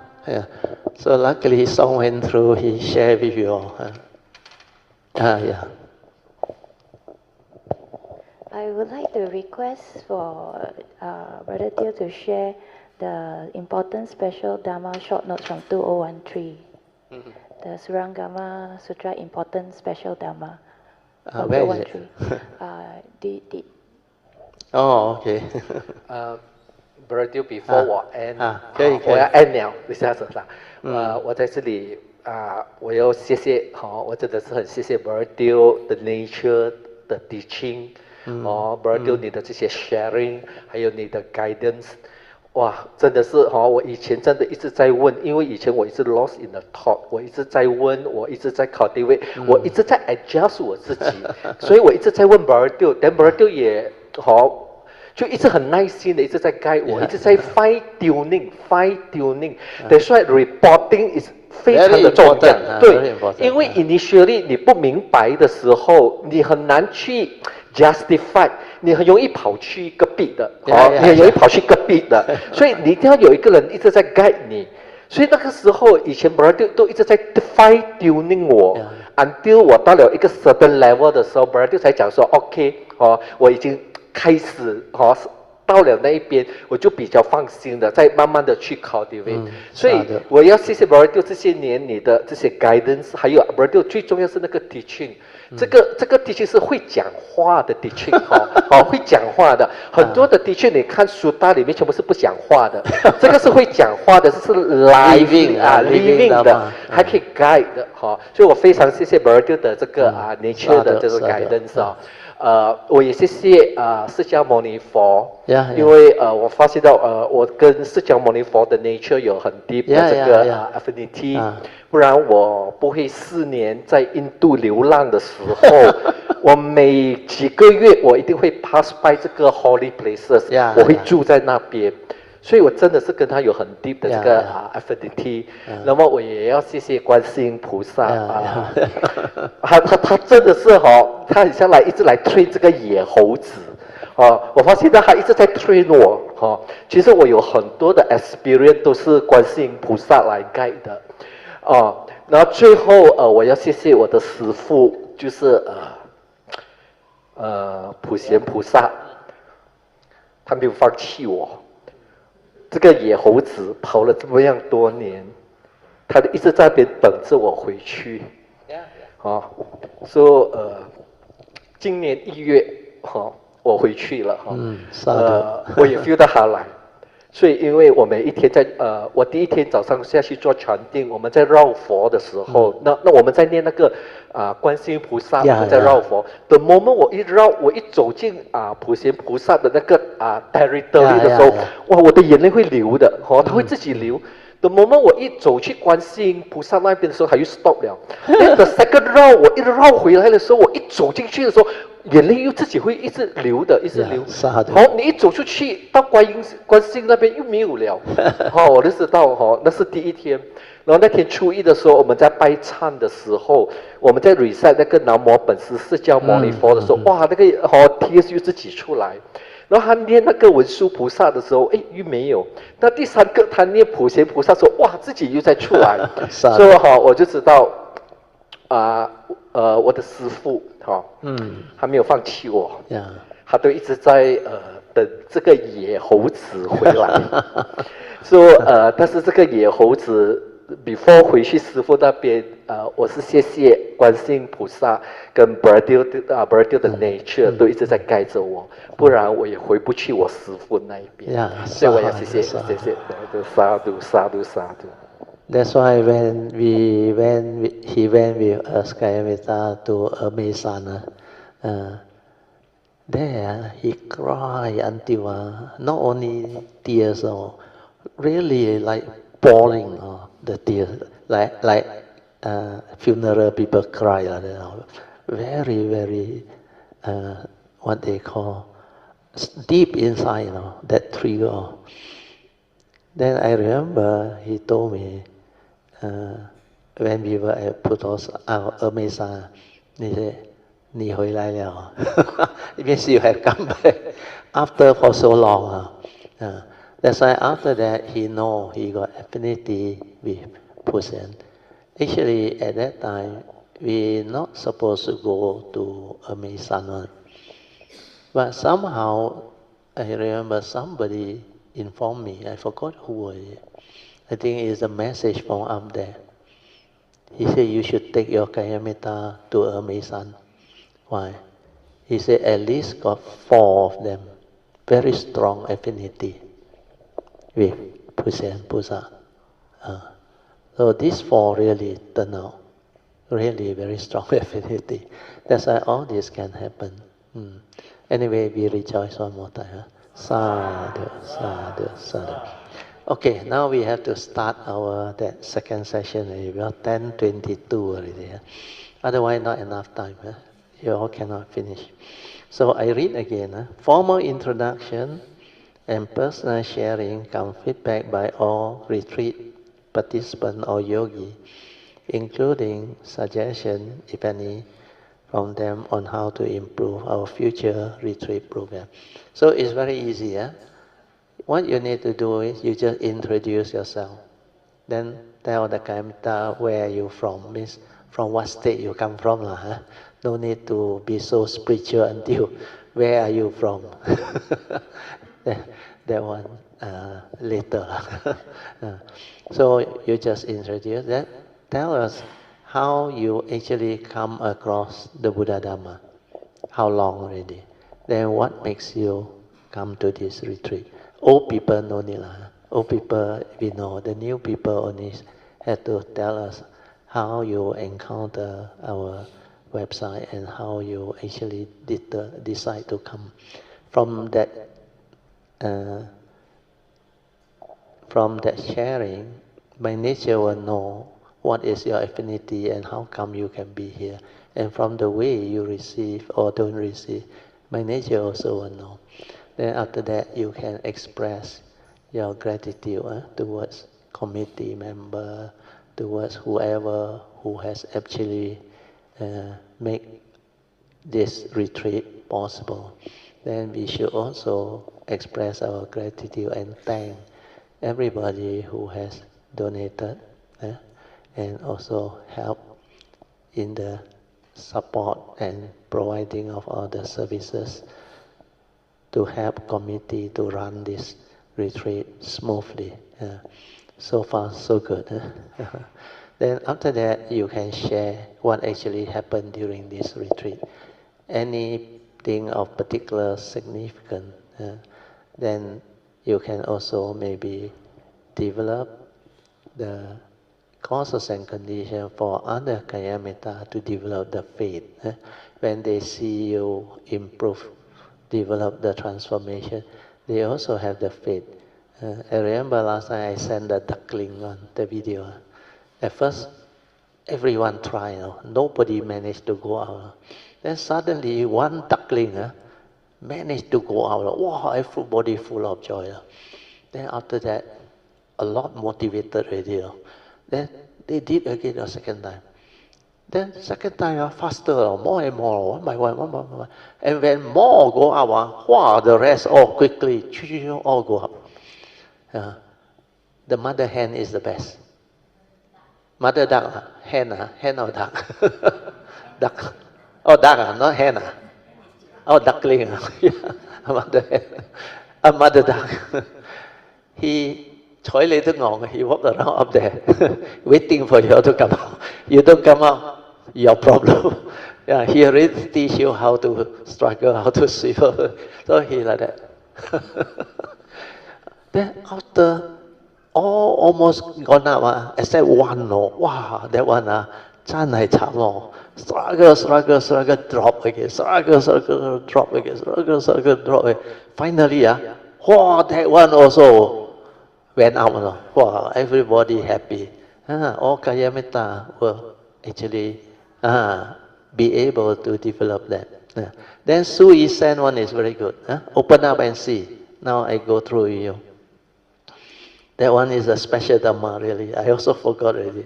I don't know why we didn't put in the appendix. Heart Sutta. Next time we can put this one in. Yeah. You can see, these are not only the four circles, the complete cultivation is all here. You want to see clearer, you turn your phone like that, horizontal. Then very clear. Otherwise, sit near the Sui here. The screen here bigger. You see, the Surangama Sutra, Tuesday class sharing in my house. Important special Dhamma shared on the 12 years ago, from 8:30 to 10:30. So here, what I start off with, the Surangama Sutra's most profound quote: perception of form is consciousness, whereas it's not perception, is wisdom. Can see or not? This is to allow you to see things as they are before the knowing. And this is direct seeing, understand or not? Then liberation is what? Very good. Together we recite. Lead to peace, love and joy, a free mind, enlightened living. We are the 5 spiritual faculty and noble eightfold path. These are the pointer. These are the things that make the cultivation clear. And this is what Song has been searching. Nobody can teach you this. the perception of form is conscious is mundane seeing, understand? Whereas non-perception is wisdom is because the direct seeing, no word, nothing. You see things as they are. That's why that is wisdom. That is understanding. Then after that, we have the four circle formation, which you already know, the source, the true mind, which is just pure awareness. Then the supramundane mind. Then, no. This is mundane mind. Oh, yeah. Correct. How the samsaric mind or the mundane mind becomes supramundane mind. Correct. Yeah. Because the supramundane mind is for those who already enlightened. Understand that? If it's not enlightened, there's a line below the arrow bring you down to the samsaric mind. You saw that? That one is the mano before you become enlightened. But it's actually the same mind. The one that has the wisdom become the supramundane mind. Like I told you, when my mundane mind collapses, what is left is the supramundane mind. So that is the one. Then the external phenomenal world. So whether it's a samsaric mind or the supramundane mind, it can live life. Understand that? But this is the mind that comes with the five aggregate of form and mind. Samsaric mind is before your mundane mind collapse. Understand? Then supramundane mind is when you have the wisdom ready, your mundane mind has collapsed. That's why I throw it down. Understand? So no more already. Then supramundane mind. Then it can also understand the existential world or the phenomenal world. Means you are able to develop enlightened living. So enlightenment living is developed through the enlightened, heedful, aware most of the time. So when you are heedful, aware most of the time, then you can have the enlightenment living.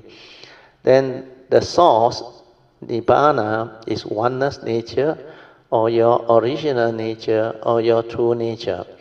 Then true mind is just aware, cannot come out and live life. Because just pure awareness nature before the thought or the knowing. Then you can follow the samsaric mind down. When you use it to develop the wisdom via direct seeing or the so-called awareness-based meditation via the silent mind in inner awareness to connect back to the true mind. So when you connect back to the true mind, you can see things as they are and you can develop the wisdom.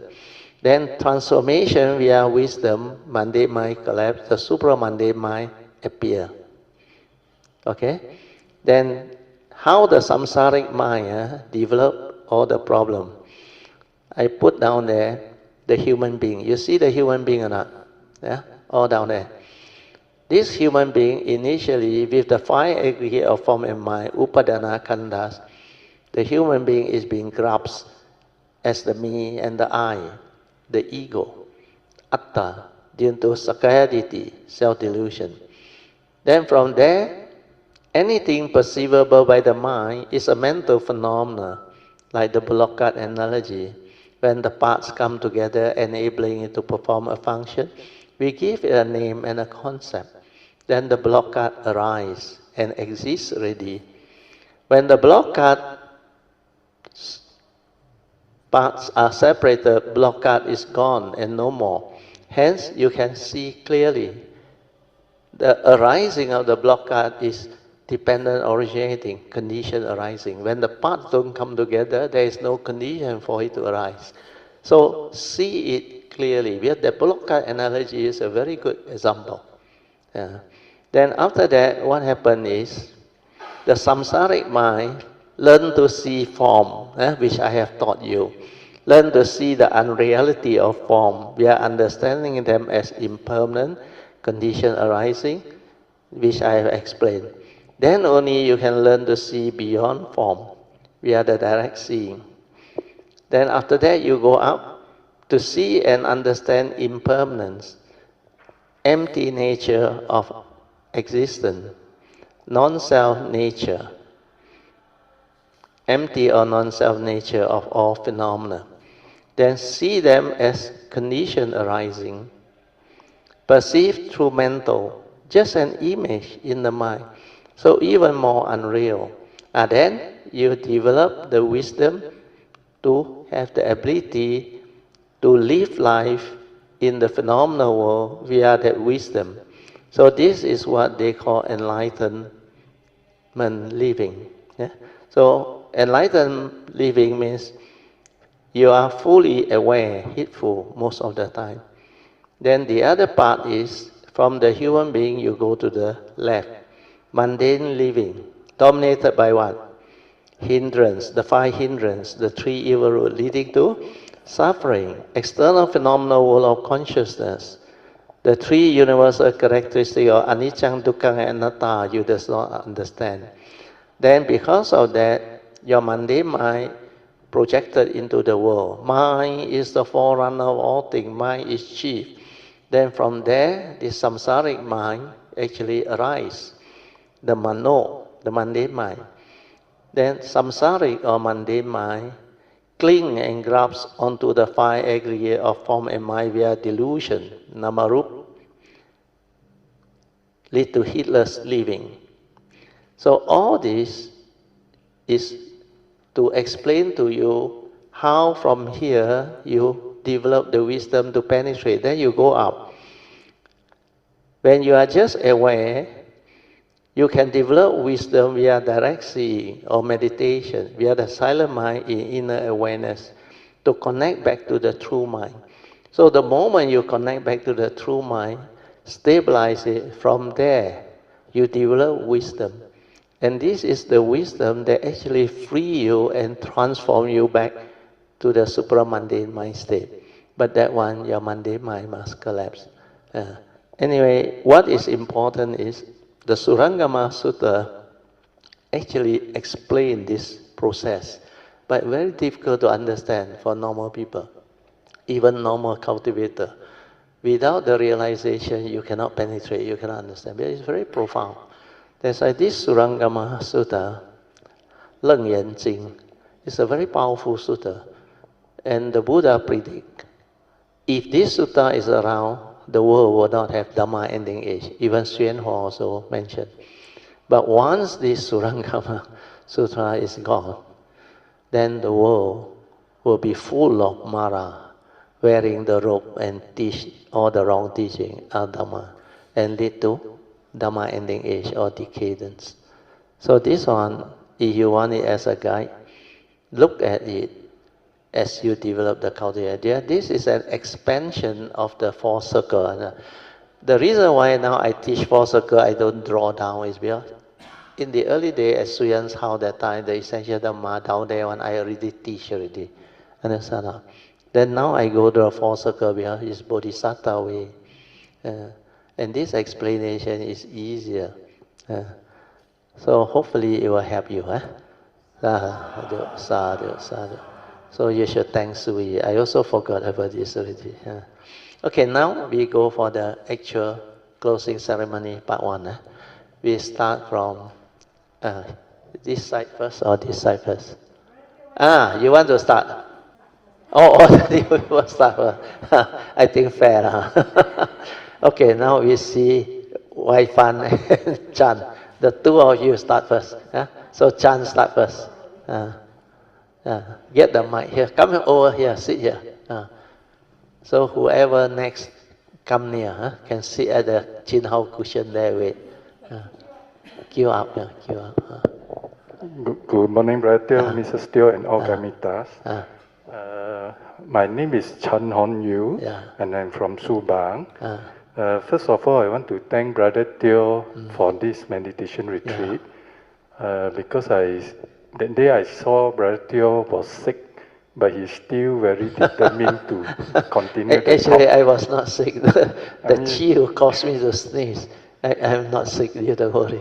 But I can feel you're very compassionate, and also the parents want us to be good. That's why you still continue. For normal teacher or lecturer, I think they just call off a day already. Okay. Then I also want to thank all the committee, Yeah. because I see after that, every night when it's finished, they all still stay Yeah, back, they do have their to work. clean up and do the work and all those things. Because my room is just there. The window, I can see when they sleep. Every night they sleep very late and wake up very early. Then to share how I come about Dhamma, actually I started in the first year in my university. Oh, very good. The time I joined the Buddhist Society. Oh, you were in which university? UPM. Oh, UPM. Sedang. I know, Sedang. That time I start to read the books. From the this, booklet, all the booklet. From this one, K. Sri Dhammananda. Yeah, K. Sri Dhammananda. His book is very good. I read a lot of his books. Then Why worry? What Buddhists believe? I forget the title. Yeah, these are the early years book. Then he got a Dhammapada so thick. Oh, very beautiful. A lot of nice drawing, calligraphy. Yeah. But actually, I active for 1 year only. Because one time I very active until I very want to be a monk like that. Oh, sadhu. And then I read somewhere that the Buddha sleep at 4 a.m. something like that. I also follow like that. Until next day I blur like that. Then my first semester, my result really very bad. Oh, no wonder. Then also I also broke off with my girlfriend also at that time. Then after that I feel shouldn't continue like this. I concentrate on my studies. Oh, good. Then after that I come out to work, I did not really study Dhamma anymore. Until the past, I think one year ago. Oh, sadhu. Then my wife start to read the Heart Sutra, sadhu. Taipei Zhou. Taipei Zhou. All this given by her sister in Mandarin. Then she passed to me how to learn also and to write. She bought those exercise books. She bought those books, then asked me to do so. I really cannot do it. Then I Google about what is Heart Sutra. So I know in English. Then that's how I know about your video. You bump upon my website. Your video. The video. That's why you have affinity. Otherwise, of all the internet, why you go and bump into that one? It's meant to be sadhu. There is affinity. Then I start watching your video nearly every day. At first, the long videos. The full one, the full version, not the short video. The full version, actually, I watch, then I fall asleep. Then I wake up, I continue watch again, then I fall asleep again. Many times like that. Very good. Because instead of watching the video, the TV watching. But very good. Well, initially, you don't have much understanding. You should fall asleep. And there is sloth and torpor. Your body tired. No problem. Sleep already. You wake up, watch again. But later on, when you understand, you cannot sleep. You keep on chasing until the end. Then I go and buy those extendable table so that I stand up and watch. I don't need to sit down. Then later I found you got all these short videos. I find that one much better. Yeah, much better. Well, don't take up much of your time, but very penetrative. Understand? And the one won't fall asleep. Yeah, won't fall asleep. But I remember, as I watch more this video, I have more questions. I remember at least 5 incidents. Those I got questions. Then the next day, the video will answer. You answer your question. Because you listen, and now all this short video is taken out, and they got very penetrative answer for a lot of questions. You look at the Sutta, the Q&A. It will explain to you a lot of things that you are not sure about the cultivation, the mistake people do, and how they are not clear about the cultivation. They lost focus. The question always talk about something else. Then I always bring them back. Meditation is to be done with understanding, and the key important thing is Dhammapada verse 21, 22, 23, heedfulness. Have you done it? Have you gone into it? You talk about all the other things, no use. If you are not able to develop heedfulness, the heedless are as if dead. So very clear. That's why you keep on listening, the answer like come by itself, come by. And a lot of people tell me that. He said, but like you can read my mind. He said, when I want the answer, your video pop out. Your video pop out. A lot of them told me. Very good. Continue. The other thing, when you mentioned the swimming analogy. The analogy. I find that one very true. Yeah, very true. The float on. Because now since I felt it, every time I meditate, I can feel it also. Yeah. Yes, it's very good. easy, just like riding. Yeah, very easy. Yeah. Because now you know the natural state of mind is like the body buoyancy. Why you want to learn how to float and force yourself to keep afloat? You struggle. When you know that natural state is buoyancy, you don't need to struggle. You just let things be. Then the upthrust push you out. Then you can swim, you can move, you can do whatever you want. Where you know you won't sink. The mind is the same when you meditate. The natural state without thought is your true mind, and that one so clear, the clarity, the tranquility, the stillness. You are not lost in thought, You don't have emotion, all those things like in the mundane mind. Then you realize what you need to do is relax, maintain awareness, and let the mundane thinking slow down and return to its original state. That's why once you understand, now you can go into it very fast, and you can just realize, then the vibration all come in. Because the sati develop already, and when the sati develop, you become sensitive. Then you can feel everything. Then when you listen to the Dhamma talk that Chin Hao play, hey, you feel funny, a vibration or activate your physical, your hand, your finger, your body. That is because you have the, what they call, interest and the affinity. And because of the interest and the affinity, when you listen with the faith and the understanding and the joy, all this will come in. So the most important thing is the affinity. Once the affinity come in, you move very fast. You and your wife are going to move very fast after this. That's why you remember I told the two of you, you all got a lot of questions, especially your wife. Initially you come and you ask me 5, 6 questions, which is all very good one, very serious one. Really want to learn. Then the wife also, she said, I think a lot. I said, you don't worry. You all come. Once you go through the retreat, you will understand. Really, before finish, they already have better understanding. That's why you should rejoice. Sadhu, sadhu, sadhu. Very good. I finished already. Thank you. Then now Wai Fun. Thank you. Good morning, Brother Teo, Mrs. Teo, and all Kalyanamittas. Now I want to continue the story of my husband from the uni days. We were uni mates. So I also attended the Buddhist society. Then got one day he come and tell me that he wanted to be a monk. Then I stare at him. We were just in the first year of education, you see. We have not, it's just the beginning of our tertiary education. Yeah. How come you have this type of thought, as a friend? That time was just an acquaintance. So I said, okay, never mind, you go ahead, because it's just an acquaintance, Yeah. Then later on, as we developed and we were together, then I noticed that he always carried this, the red booklet from Sis Dhamma. Correct. That one very good. He always carried. I still got. I show you. We still have that at home. It already turned yellow. Because it's in the shelf for so many years. Yes. This is very good. Buddhist devotional practice. Chief Reverend wrote it. Very good book. So. You have it.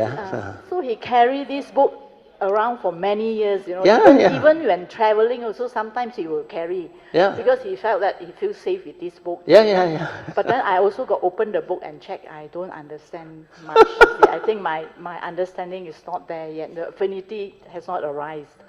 Yeah. So only later when my sister passed me the Heart Sutra book that my husband shared, then only I start to learn. But I don't understand much because it's in Mandarin. Yeah. Yeah. Then when I shared with him also, he felt that he wanted to learn. The emptiness concept in the Heart Sutra is very interesting, but very abstract, very yes. abstract. So need a very penetrative kind of understanding to actually know what is it about. You see. So later, then he found your website, and we learned through it. Then the funny thing is, every time when we go through the video, we would have some questions. So we discuss. So after we discovered your website and your videos, even in our journey traveling to work, because we work in the same office. I'm his staff. Oh, very good. Very good. So when we travel to the office in the car journey, we will play. Yeah, you will listen. We will also discuss. Then most of the time, my understanding and his my understanding different. Yeah. Then okay, fine, never mind. Then tomorrow morning, I think Brother Jin Hao. Normally you all will send. Don't know who lah. We will send, and that one really answer the question. And then we keep quiet. Sometimes both of us, our understanding also wrong. Yeah. But somehow we discovered this somewhere in around October, the videos. Yeah. Then we were thinking, my husband was asking me, shall we go and see Brother Teo? Then I said, Brother Teo in SS2 not far from our house. Then I said, we haven't even looked through most of the video. How going to go and see the teacher? The teacher asked us, what have you learned? We don't know what to answer, is it? Oh, I don't answer. We don't ask. I don't answer. So we waited. Then Chinese New Year come. Chinese New Year come. Then my husband checked the website, said, oh, Chinese New Year, no class. So we better don't disturb Brother Teo. Then later we check, after Chinese New Year, Brother Teo go traveling. Then we cannot come again. We cannot go again. Well, I went to Switzerland with my wife. Yes. Then only after the traveling trip ended, and then in March, we managed to actually attend your class. Oh, very good. Yes. Okay, that's about the previous one. Now, I come for this retreat is with two objectives in mind. The first is to have some understanding on what sati is and hope to develop sati. Second is to seek Dhamma. So I'm very grateful that in these few days of retreat here, I have a glimpse of what awareness, mindfulness is. And also a bit of understanding, the importance and significance of mindfulness out in the four circle of the cultivation. So my understanding of this cultivation, especially at this pure awareness circle, when Brother Teo mentioned about James Webb. The telescope. The understanding for me better. Because you can relate. Yes, I can From relate. there you can observe the distant star system, galaxy, planet. Without the telescope you cannot see. So when you are lost in the mundane mind, mundane thinking, you like no telescope. Like I explained to you when we go uphill, you remember? It's like when you are at Brinchang town, the road there, you are inside the car. Whatever above the horizon, you cannot see. You can only see at the ground level. That's why your consciousness is very low. But when your consciousness and awareness is much higher, like we went up there, then we can see from above all the movement which they cannot see. So like the James Webb or the Hubble telescope last time, all the distant star galaxy that normal people cannot see with your naked eye, with binoculars also here, but that one magnified until so big, then that one collect data by itself, the computer there running all the while. So this pure awareness nature is the same. It stay there, it doesn't do anything, but all this information come in. And when the information come in, you have a form and mind there, to develop the understanding, because this person without thought is completely aware of all the movement, everything. We are not clouded by the thinking, by the stirring, by the emotion, and so on. It's why easy to understand. So you don't come here like you don't have telescope, you cannot see anything. Whatever that is within the reality, don't exist for you, understand? Because you are lost in thought. You only look at the phenomenal whole of consciousness. You cannot see the distant galaxy and all things.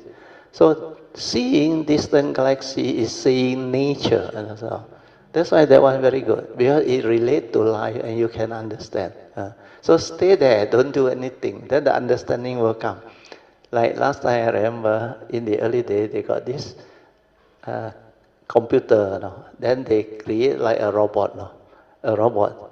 Then this fellow, like, they call him number 5. You remember number 5? This robot created by the inventor. The robot straight away need information now. Well, he just, with that computer system, he saw the TV, he learned so much thing from TV, Then later on, he go and harass the inventor, input. He said he want input, so that he understand what is going on. Although he never go out now, but from the news, on the media, he developed all this understanding because he watched them. So watching them is very important. So this is how you learn. So actually, your brain, your awareness, our 5 aggregate of form and mind connected to our nature, we can actually learn a lot of things. When we are at the mundane mind, you use your thought. If you know how to study, then you can develop a lot of knowledge, understand? Then the scientific progress, or you need thought, understand? But thought is an instrument for technological and scientific progress. You need to analyze, study, and develop the concept and understanding to develop the theory needed for people to understand and progress. But when it comes to psychological problem, you cannot use thought. Because thought is limited, understand? Thought is within the field of thought, which is the emotion itself, no different. But that one is negative, understand? So psychological memory, you cannot develop the wisdom to root it out. If you use thought, the instrument actually cannot. There's no amount of analysis and reasoning can give you the real permanent solution. Like in that book I shared yesterday, Importance of Mindfulness and Heedfulness to Cope with Life. Because whatever you analyze, even go and see Dr. Yun, it's all temporary. It won't root out your ignorance. And your depression and disease all come about because through your heedless living, you actually, together with the coming imprint, generated them. Then to come out of it, you need to reverse all this wrong thought. That's why you need to do metta, meditate, to develop the inner peace, the inner well-being. Then to develop the clarity of mind, the understanding, so that you don't fall into the mistake of creating wrong thought due to your psychiatry again. And this is how you develop the learning and the understanding. Then to really develop wisdom, you must go beyond thought. That's why you go to the direct seeing and all those things. Very good. Sadhu, continue. Okay. Actually, these 4 circles really give impact to me because this understanding is very profound and it's very wonderful. Even though I have a little, not much depth understanding on these 4 circles, but I know that this is the path that I want to go on. You see the full picture, that's how. Yes. And you know this is so beautiful. The moment you understand, you penetrate. Then you become different, understand? Then you can understand life, really understand life. When you understand life, you can live life, correct? If you don't understand life and you don't understand who are you, what are you without the mindfulness, then I ask you, who is living your life? Your thought is living your life. And the thought that is not enlightened without the wisdom is delusion. So the deluded thought, which has a lot of mental hindrance and mara inside, that one live your life. That's why the mundane mind of an unenlightened being is like a devil's workshop. Devil is an evil being. That fellow manage your mind. It's like a workshop for him to play. You sure go cuckoo here. So that is a very good understanding. You can have that perception of the beauty of it. That is the beginning of your journey. Then you will look at it. Then with all the Dhamma understanding provided in the Heart Sutta and our sharing, that's why you must come, listen, and develop the understanding through the sharing. Through the sharing, you understand differently from you yourself reading it. You agree or not? You yourself reading it, actually a lot of knowledge, a lot of theory, but you cannot penetrate on. But when you are here, when I explain, you understand it differently. That as long as you have the faith, then you listen attentively, and I can predict for you. After this, you go back. You listen to all those old videos that you listened before. Now it's very different. Then you can follow. No? Like, hey, yo, how come this one all last time I hear, you cannot understand. But now all has meaning. No? So when all the word has meaning, your listening is differently. That's all. Then the understanding unfolds. Then you start to have a lot of joy. Then you can apply the advice given to live life. And that will transform you. Then as you develop more and more awareness, mindfulness, and understanding, you develop heedfulness. Then you end up with the heedful understanding to live life differently from what you used to be, from the heedless living. So that two, like we explained, the untrained mind and the trained mind is world apart now. And when you know, you definitely want to train your mind to develop this understanding. But this is most important as well. If you don't develop this understanding, you don't understand life, you don't understand who are you, what are you, you are cling, you are grubs and as well. You don't even know that you are the greatest magician creating magic outside. And so on. Then creating all the film show and so on. Then every time project,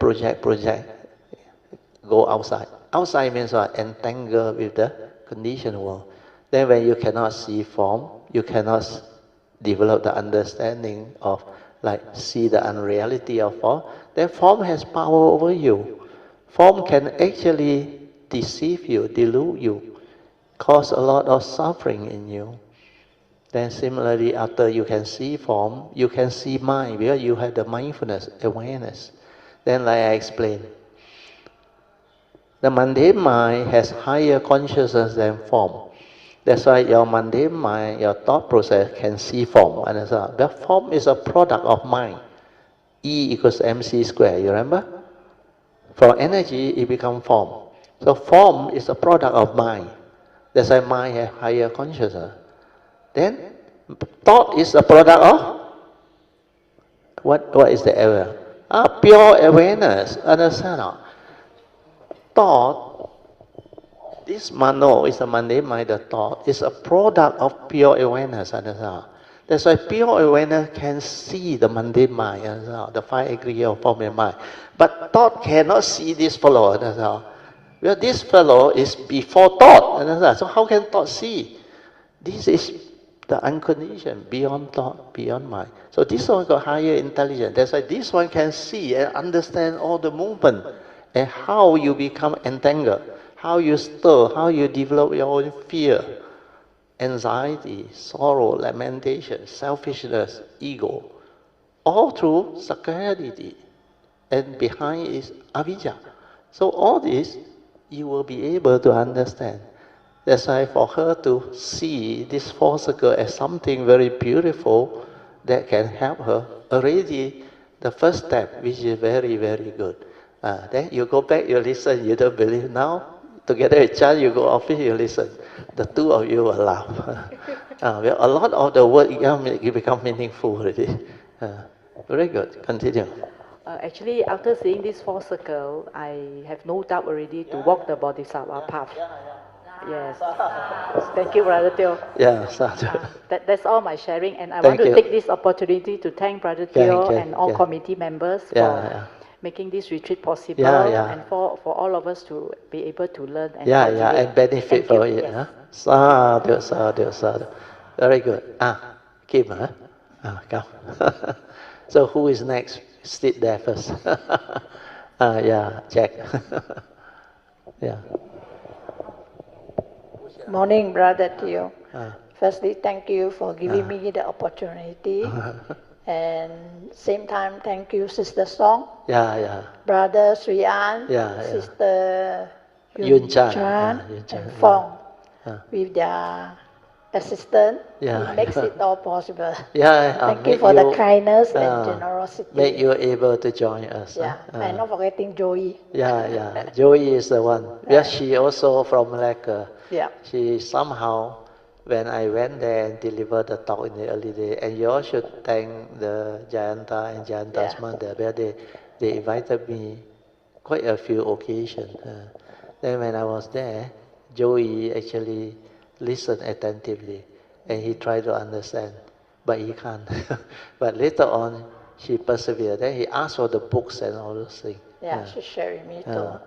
Very she good. says it's okay if you don't understand. Just pick up whatever you can. And Sister Song noticed that I'm very interested in retreat. So she says she will bring me along. Oh, sadhu, very good. She can't come. Never mind, her leg, your problem. I came across the Dhamma in Malacca when a professor from US. Oh, okay, he came. He's a lay person. So I find it very interesting, something for me. I keep following. And after that, whenever there's a Dhamma talk, I just chase after it. Wow, sadhu. And I start picking books to read. After that, I find that I would like to follow this path. And to follow this path, you must have Sila, Dhamma, and Samadhi. I don't think I can do the Sila, starting.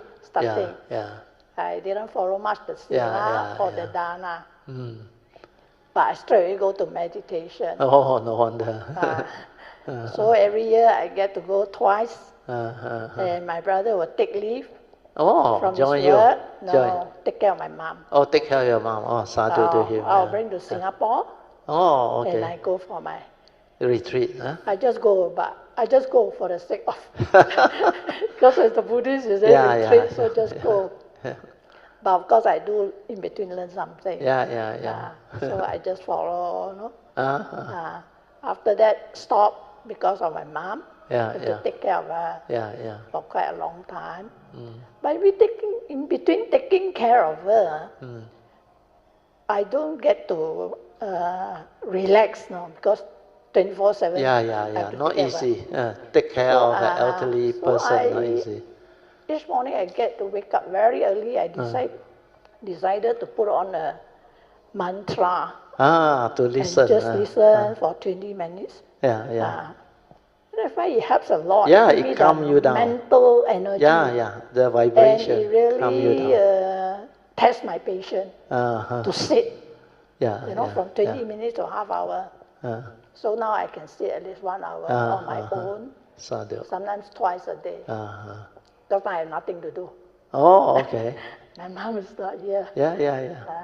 So it's a blessing that your brother helped you. Sadhu. So you must have gratitude developed towards your brother. We are quite close. He always guide me. Oh, very good. But he always tell me there's no condition to practice.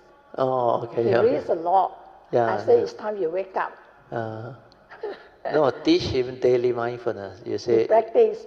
I always ask him to kind of join me here and there. He say there's no time. Condition has not arisen. Not really? Easy.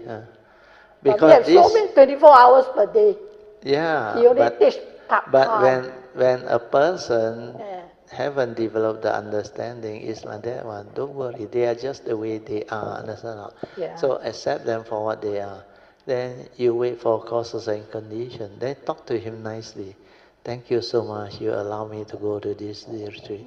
This retreat, you can tell him, it really benefited me. No need to talk too much. Then you say, this one is so different now. Then on his own, he will get interested on. Then he will find time on us.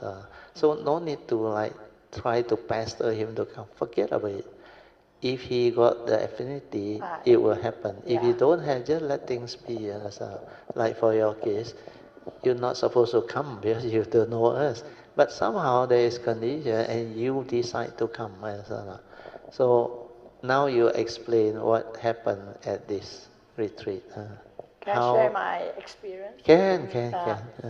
I normally do walking and sitting. I don't do sleeping because to me I think if I do sleeping, I sleep. You fall asleep lah? It's a waste of my time. I'm No. not meditating. Wait. You listen. Normally, a lot of these so-called cultivator or those who went for retreat under the traditional Theravada tradition, they very scared to lie down. You know why? Because almost all the tradition never teach you lying down. They know you become lazy, you will go and sleep. So they even scold you, if you make noise in the meditation hall. Then if you lie down, you snore everywhere. Then they say, what type of retreat is it? Snoring retreat. So people will not understand. But you don't worry, because what will happen is initially you ask yourself, if I don't give it a try, how can I understand? You know you will sleep, okay? But what is the purpose of lying down? Because it is very relaxed, understand? You don't cross your leg. Even when you grow old, very, very weak, you can still do your meditation. Sit on a chair, lean against a wall, lie down. Well, you will reach a point when you are really old, your leg don't have the ability to walk, I tell you. Then lying down is the best, most relaxed posture. So give it a try. Initially, you ask all who start, they also sleep and snore. And that first year, I remember the Singapore Chia, the song's friend, he come. That's why first year he got a lot of doubt. He said, what is going on at this retreat? All sleeping, snoring.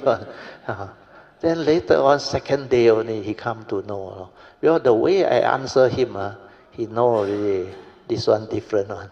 That's why after that I go Singapore. Every time I go Singapore, he'll take me around. He will come with the wife and belanja me and all those things. Because he actually progressed. He transformed after I explained all those things. After he go through that few retreats. So initially you will like sleep and snore. But you're supposed to maintain awareness. Understand? Remember the four support? Relax, lie down, comfortable, don't sleep. Maintain awareness. So initially you maintain, because you don't know how to do, you don't know how to relax, then you fall asleep. But that is a posture where easy to sleep. Then snore, you maintain awareness, what happened? You will hear your own snoring. The moment you can hear your own snoring, means you improve already. Means you actually inside alert. Understand? Then the moment you aware, the snoring stop. Understand? That is the beginning. Then that vibration actually go to the heart first and all. Because when you are awake or conscious, the first moment, the conscious chitta is here, but your thinking only go to the brain and retrieve the views, opinion, content, and input the content, then it becomes a wrong thought. When you just wake up, it's pure consciousness, it's here. That's why when you snore, that vibration hit the eardrum, then this one, the pure consciousness is from here, understand? The light bulb light up. But the moment it light up, you perceive through memory, understand? You come and associate with what you hear. That's why from there, you like, because you knew, you don't know, paise, I snore until so loud, how? Forget about it. Here you can snore, understand? Because you are new. You relax, you give it a try. Then after a while, you realize most of the time you maintain awareness. Then you reach a point where you need to want to fall into the subconscious and unconscious to sleep. You will know. But the moment you go into that, before it even go deep into it, the snoring happen already. That's why the snoring is your friend. It triggers off the awareness. Then later on you become like one sound. Sometimes before it finish, you aware already. then it won't happen again. Then stay for a while. Then after a while, go in again, snore again. Do it a few times, don't worry. Then later on, when you become skillful, you realize you don't snore anymore. You can relax on lying down, silence your mind, develop the awareness. Then you can feel the vibration. Because once you pick up the awareness, like what the new people experience, the vibration, everything becomes very clear. Initially very gross, pounding, pupa, pupa. Never mind, stay with it, just let it be. Then it will slow down, like Brother Wong go through. Then Wai Fun did the mind sweeping method, also can decondition the healer's thinking. Then you experience the true mind, the silent mind without thought. You become more calm, more peaceful. Then you develop clarity of mind, inner peace, inner calmness. Then sometimes piti, sukhang. Then the mind becomes more sensitive, understand? Then it starts to understand things. That's how you progress. Otherwise, you walk without understanding. Actually, you realize a lot of thought.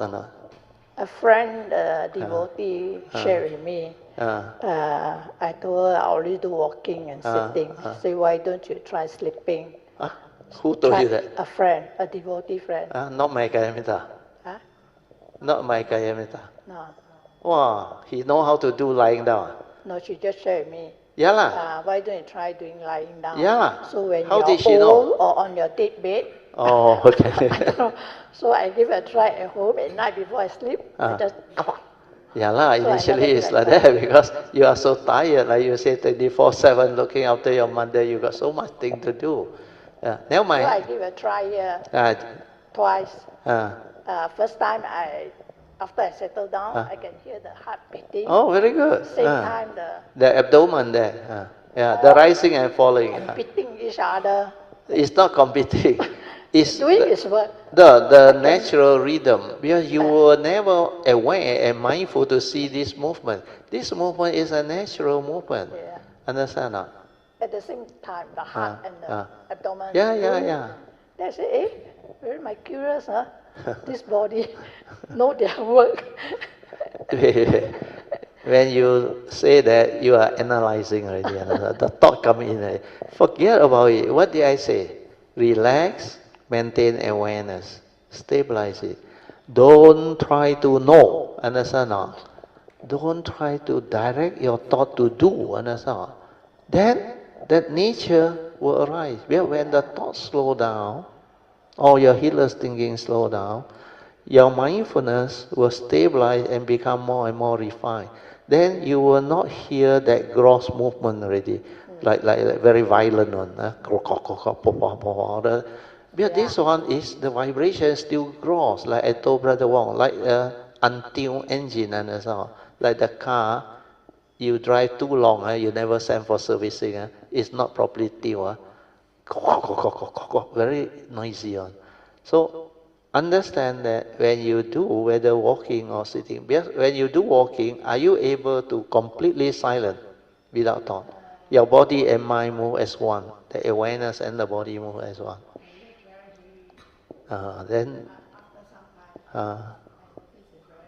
I know your thought. What about your thought? What about your thought?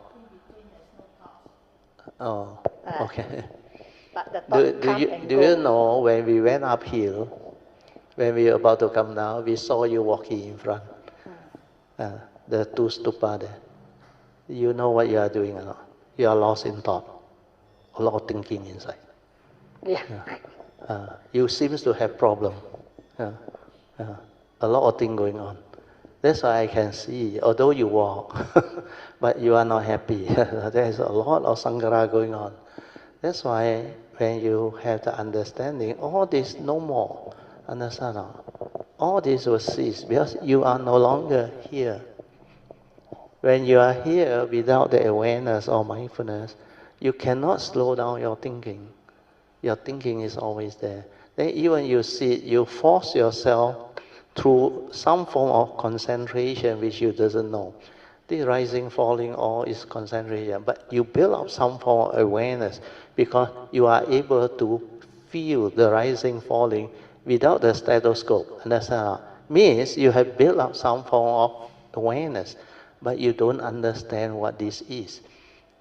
You're not supposed to note the flow. Who note? The thought note, understand? Then every time you meditate, you think you cannot feel the rising, falling. You are not doing vipassana, understand? That is where you make the big mistake. Because to relax and to allow your mind to settle down and return to its original state before the stirring, before the chattering, before the verbalization, and before all the sankhara movement, that is awareness-based meditation, asana. So you need to relax into it and silent.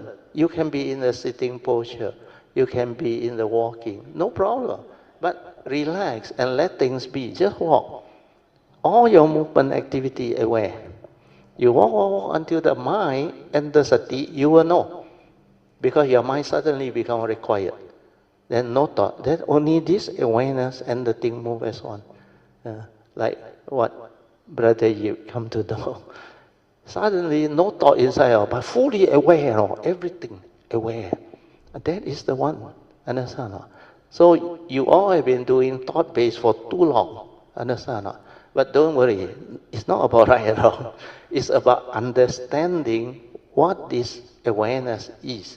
When you understand, you know how to develop it. To develop it very easy. This follow all the time there. The moment you without thought, you realize this already. So don't think. Understand? And why do you think? Put the mic near your mouth. You know why or not? When you try to do awareness, that is the word. Who try? The thought actively try. You try to be aware. And that is not awareness, understand? Yeah. It's the thought wanting something. That is craving, understand? To develop awareness, don't do. Yeah. Understand? Don't think. Can you not think? It become like very stressful. You want to be aware of everything. Yeah, because the thought want to be aware, sure stressful lah. You know why? Like that day, Tracy, he want to sleep. He cannot sleep. He said, "Brother, not at home. At home I can sleep. Here cannot sleep. I cannot relax." So I tell her, "You listen, because there is a thought behind. Understand? When the thought behind tell you I cannot sleep, because through memory, you think you are like that, no? Then no matter what people say, you don't listen. My body like that lah, my thought like that." So because of that, it's actually conditioned by your thought that tell you I cannot sleep. And that one introduce fear, worry.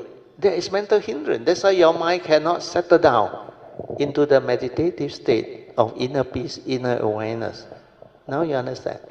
So look at your mind. The thought always tell you things and create thinking and cause you to dwell here, the mundane thinking there. So now you have to reverse all this. You can try the mind sweeping method. It's very useful.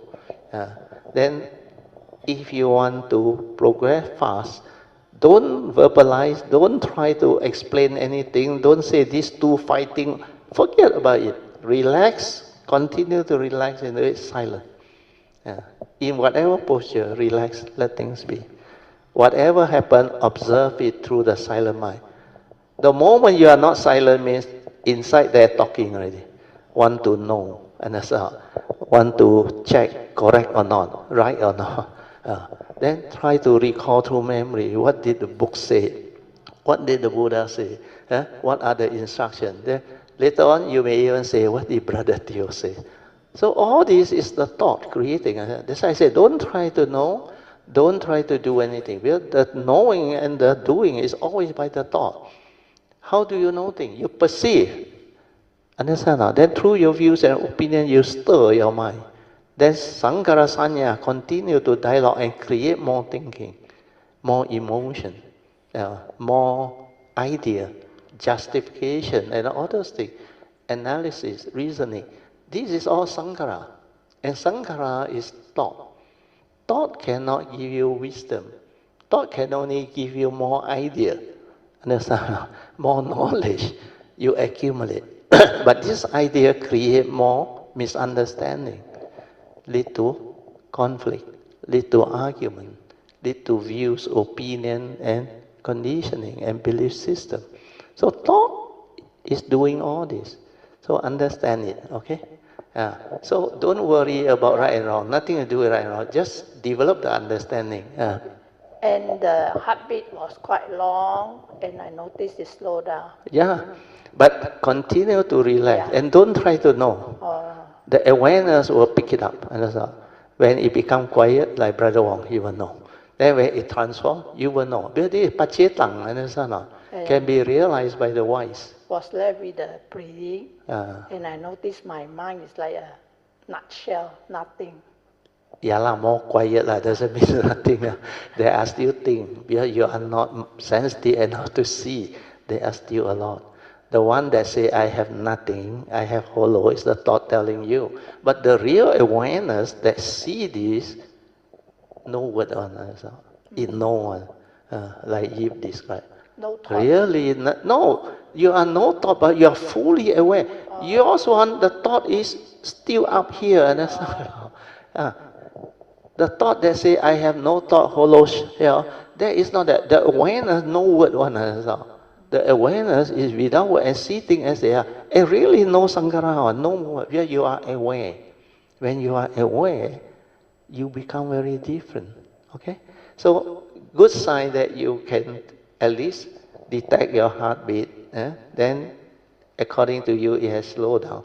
But there are a lot of levels that it will go down until very quiet, until you finally cannot even detect it. Because your mindfulness is not refined enough to detect it. At that time, don't panic at all. Still stay at the heart. Still stay there. Or your abdomen, stay there. Never mind. Then the mind will enter sati. But you must be patient. Don't go and listen to them, do sitting, touching, or forget about it. When you do all those thought-based, you create thinking again, thought again. When you reach that state means your vibration all have become more quiet until your normal awareness cannot detect already. Understand not? That's why you have to relax into it and maintain the awareness until this awareness become more refined. Then it will enter sati. Then this mundane mind, the thought, no more, sati take over. When you relax and let things be, you don't react. There is no aversion, no sensual desire, no ill will. There is no mental hindrance. Then the sati take over. When sati take over, the mind will enter sati. Well, that mind that is without thought will enter sati. Then you become mindful. Well, that mind, which is in sati, will be able to be develop the direct seeing, the awareness, without the thought. So everything you see is in sati, specific phenomenal awareness. Everything you hear is in sati, specific phenomenal awareness of that vibration. No word on. Then smell, taste, tactile, all the same. Okay, try it. Put the mind on your mouth. The second day I try again. I lie down. There's no heartbeat, but just the breathing. Then means you can still detect your abdomen because you go there very often, isn't it? So never mind. The heart you cannot feel it means your mindfulness has improved a bit, but you have to stay there, continue to stay there, or you go to your rising, falling. Then don't go and interfere, no, let it move. No, let it move. Natural. Until it becomes quiet. Like no more that movement which is very violent. Then when it becomes very quiet, until that one also you cannot feel. Yeah, then there's a thought, just one thought, not continuous thought. Then I realized there's no breathing. Means no movement. No more. You cannot detect, doesn't mean it no. You put that stethoscope there, pupa, still there. Because your mindfulness is not that refined and stable. So never mind, relax. Although you cannot detect, stay there. Either here or here, it's up to you. Because finally you will drop back to your heart. You have to locate the gateway, you have to go back to your heart. So let it happen. Because you have been doing rising, falling for so long. So you have a tendency to be here, understand?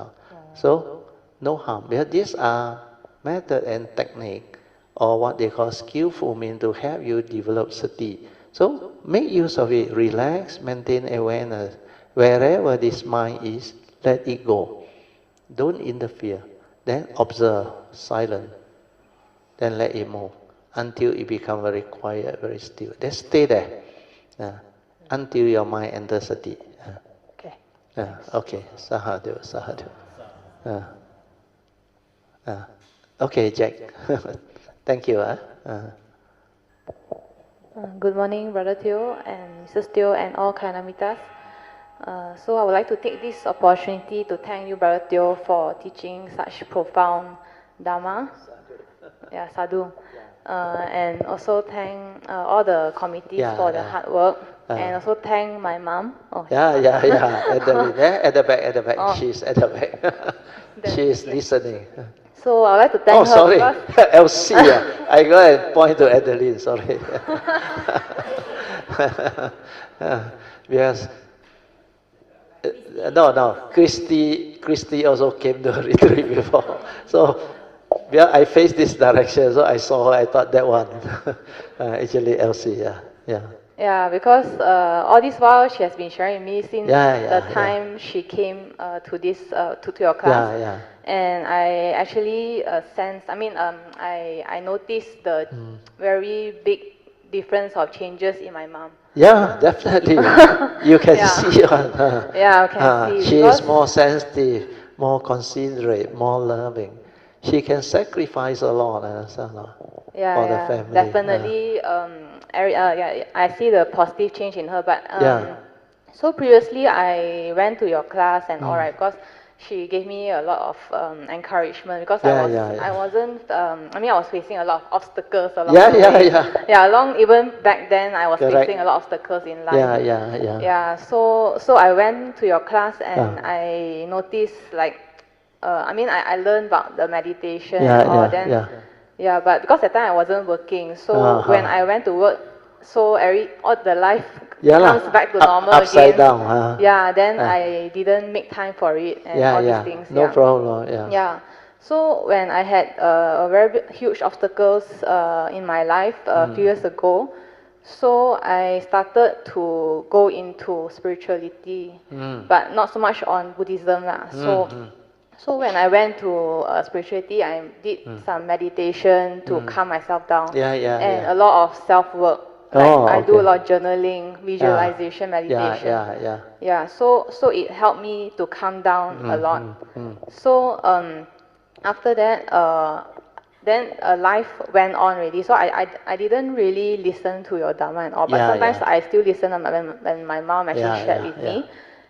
So recently, actually, I just want to share that I also read this book, Eckhart Tolle's The Power of Now. Which my mom also shared with me that this is very similar to the Buddha Dhamma.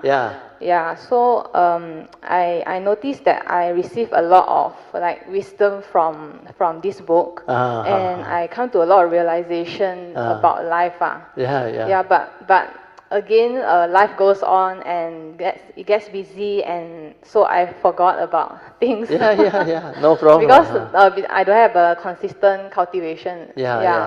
So it just go back to the back of my mind already.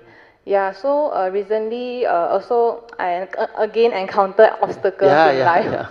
So in this obstacle, I would like to share that it's actually like a 3 months obstacles that I faced. Then luckily it's just 3 months. So because I had the wisdom to just walk away from it. And during that period of time, I felt intense darkness. I felt like I was in a box, unable to come out. And I almost got into depression. Very common with the youngster. So I felt really, really helpless, and it's because of the burnout. So the burnout really made me felt uninterested in a lot of things. And because of that, so I was seeking help lah. Because I also do bowing. I mean, I just pay my respect to Triple Gems also. Correct. Yeah. So when I do that, I just prayed, Lord. I prayed that I will be given a guidance to come back to where I should be. Yeah. So I prayed every day. Sadhu. Yeah, and then when in April, so I actually got off from a job, so I had a free time. So my mom was like saying, "Oh, we have the retreat. You want to come?" Because every time she will ask me whether I want to come, but I also cannot come because it's I need to take a lot of days. It's very difficult for me to come. Not easy. Yeah. So actually, I might not have come here because I might have started a job end of April, but it turns out that it didn't. I mean, I didn't start in end of April. So when I know that I don't need to start in end of April, so immediately I told my mom, okay, I go lah. Sadhu. Very yeah. good. So I just went. I mean, I came without any thought lah, any thinking of what expectation that I need to have or whatsoever. So I just actually want to understand myself more and want to be in this peace environment. To calm down and to reflect about life. Yeah. So I made the decision to come here without expecting anything. So when I came and I prayed. I went. down there. Then we went to a lot of. To pray to a lot of the great beings. Yeah, great beings. And I felt peaceful. Wow, sadhu. Yeah, when I made pay respect to them and walk around the temple. So I felt like intense peaceful. Oh, very good. Yeah. Here the energy different, the vibration. You can feel a lot of stillness on. And your mind very quiet, and you feel very good when you're in the temple. Yeah, it's a very different feeling. So it's as though like I'm walking without, I don't know how to describe, but it's just that like in a cloud. Without usual stress and all those things. Yeah, and with your guidance on awareness meditation, I benefited a lot. Oh, sadhu. Yeah, so because like I told you, I haven't been doing awareness meditation in a very long time. Yeah. So when you provide the guidance for me to do it, and I really did it, and I know that there are a lot of thoughts coming in, and whenever there is thoughts, then I observe. Oh, then I'm aware, because you always say you need to be aware, then it just take into my mind that I need to be aware. Yeah. So once I aware that there's thought, then I slow down, then I don't think about it. Wow, very good. That's why I say aware, finish. Aware, finish. Means don't follow another. Aware that this is going on. Accept it, let it be, because you haven't developed the awareness. So when you continue to accept this one, slow down. Then you feel peace. Then you settle down. Then you continue to relax. Continue to discuss. Yeah. So whenever I felt, actually, I could say that I improved a lot already, because I could feel an intense peaceful when I meditate. Like there's no thoughts, and it's really just in my very heart. Good. That's just very the good. Peaceful. Then means you have the ability to stay inside the awareness and without thought, and you can feel the extreme peace. This is because the nature's energy, the great being, and the collective consciousness help you. Yeah. And so it's a very good mom, your mom also help you to develop the understanding. That's why you have gratitude. Once you have gratitude, there is a virtuous thought. Understand? No? That's why gratitude is very important. That's why you must thank whoever who has created the causes and conditions for you to be here. So thank them, have gratitude towards them, then have gratitude towards all not only the committee member, the helper, whoever volunteer, then your roommate, everybody, they play their role. Then when you see people do wholesome things with wisdom, with understanding, then when they rejoice, you also have the ability to rejoice back. Then you also sadhu, then you have really developed more and more virtue. Then you develop the understanding until at one point you realize all these, they happen not by chance. It's because of causes and conditions. Then when you have this understanding, your gratitude become more and more, more and more. Then your joy, your peace, your tranquility, all this will help you. Then you compare to when you are during the, what they call 3 months of dark, you say like in a dark box, cannot come out. You compare to those agitated state, it's so different, isn't it? That's why it will bring you to the resolve that this is, like you say, you pray to the triple gem to ask for guidance and to develop the understanding. And now the condition given to you, and you can see very different. So no matter whether you are working or not working, busy or not, whenever you rest, you lie down, you meditate, silent, aware, finish, sleep. Like you did recently here, very good. Let the thought move on. Let it disappear. And that's all. Well, they come and go. That is their characteristic. And that's all. Sankhara anicca. You give meaning, you hold, like you were walking that time. That is stress. Sankhara dukkha. Then wake up. Then no need to think. Accept whatever happened. The acceptance is very beautiful. And now you go back. Next time you work differently. You have Noble Eightfold Power. You will become very different. People will like you. Means you have right view to accept them for what they are. Then you got no negativity on. Not like last time. People whom you don't like, you see, you bosong, people can feel you, can sense you.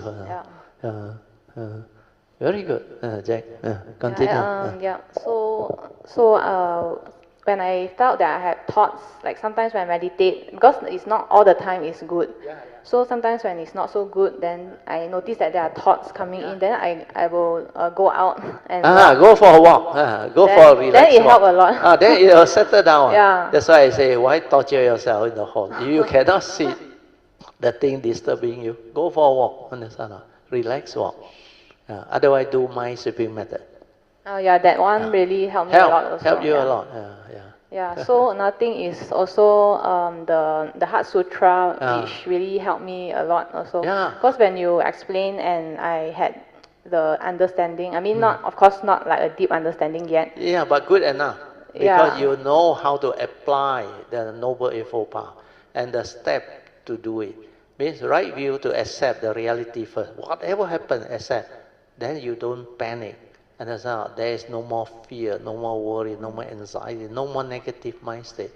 Then you ask yourself with a clear mind, what happened? Then what are my options?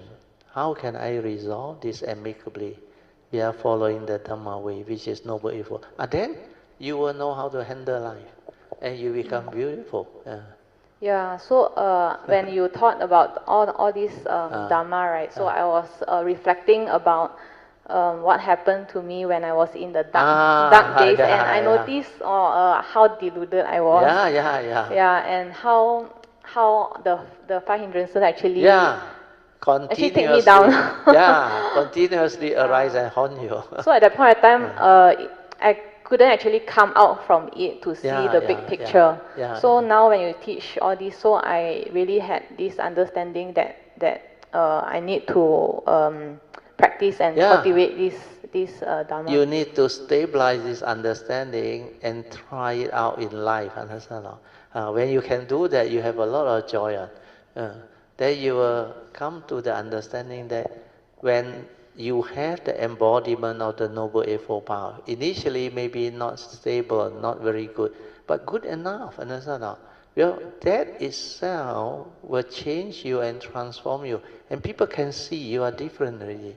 You understand? You no longer develop the anger, the hatred, the jealousy, the fear, the worry. All these are negative psychological memory or energy field.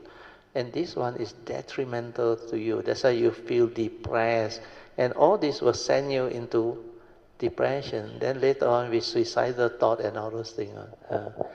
Very good. And Jack. the four circles. Four circles, now understand. Good.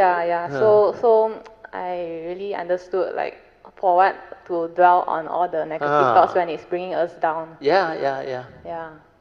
Good. Sadhu. Sadhu. Yeah. Anything Yeah. else? So I think that's it. Thank you. Thank you. Sadhu. Ayub, go. Yeah. First of all, I want to thank Brother Teo Yeah. and also the committee member, Yeah.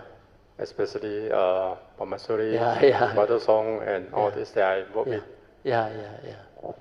So for this trip, I think a lot of people might be very interested my progress. Yeah, Sadhu.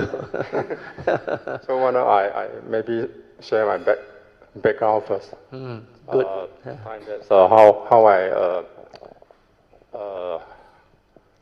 knowing the Come into contact with the come in Dhamma. contact with the Dhamma. Yeah.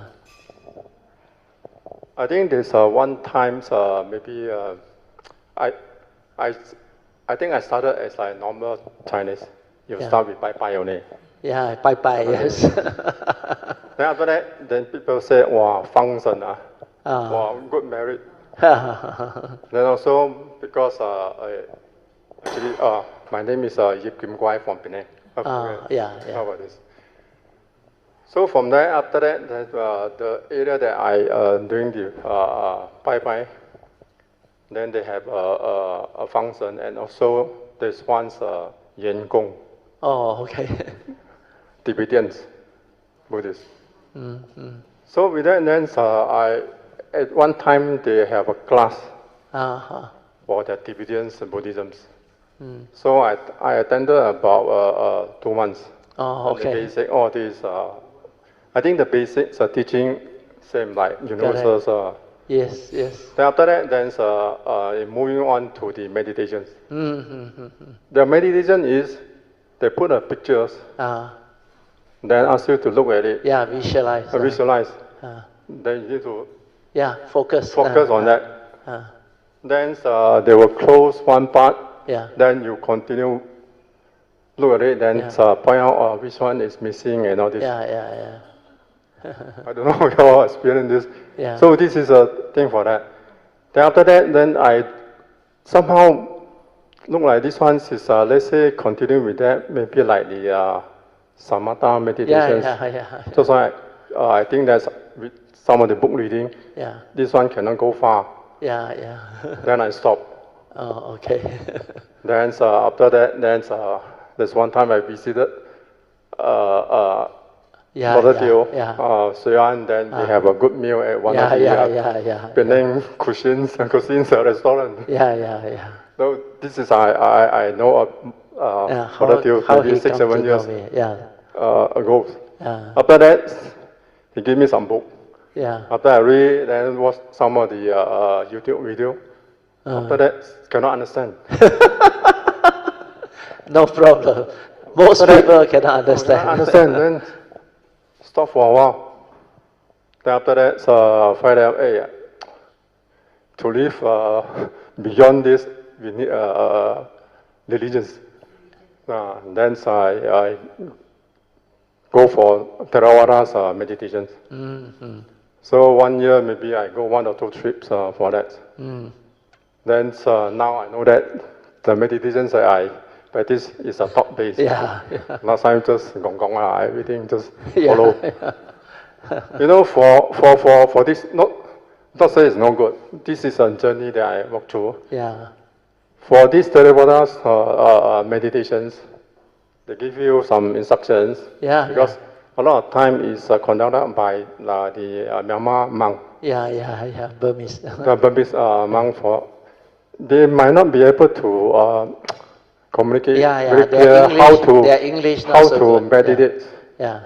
So you just sit and meditate. Then at first, I think as a beginner, don't know anything. When you sit, very soon, half an hour later, pain, everywhere pain. Then they say, Juna, Zen. It didn't happen. I just follow. You know, the whole body is shivering. When you suppress on this. It's like that. A lot of people don't understand. They torture themselves in the meditation retreat. And say, no, why must you torture. You come here to learn to how to train your mind to be peaceful, tranquil, and still, to have the clarity and the joy, the inner peace, inner well-being inside you. But instead, you follow the instruction without understanding, then you go through all the hindrance. The pain is an aversion. When you develop aversion, you know what happens? Your thought create mental hindrance. It will hinder your mind from entering the meditative state of inner peace, inner calmness. That's why they cannot do it. Until the pain cannot tahan already. There was one monk try. He fainted, collapsed.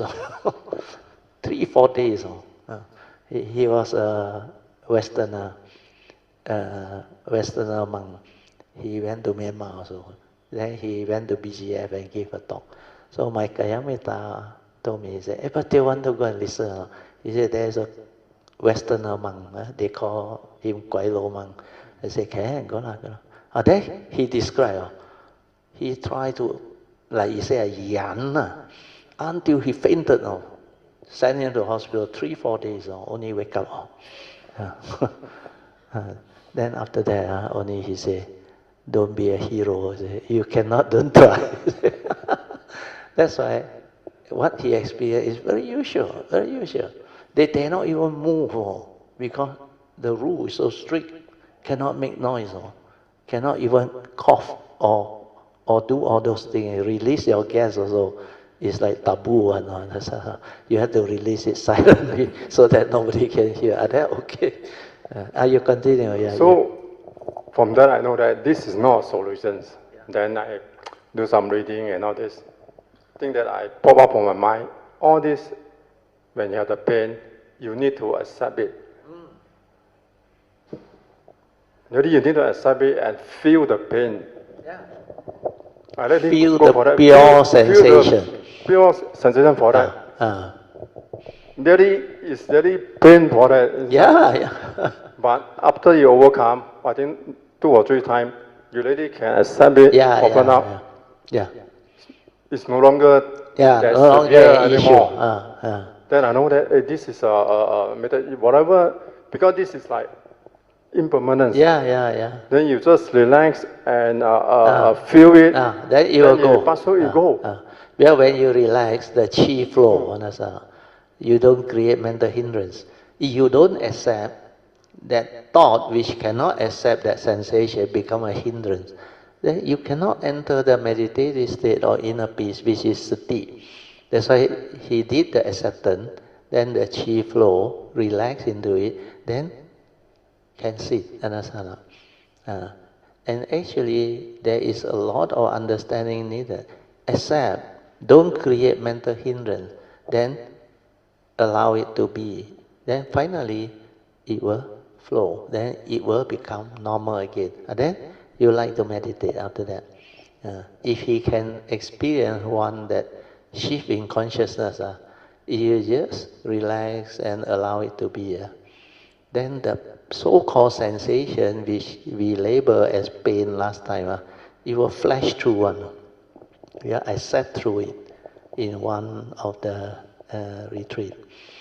After I sat through here, that energy flashed through.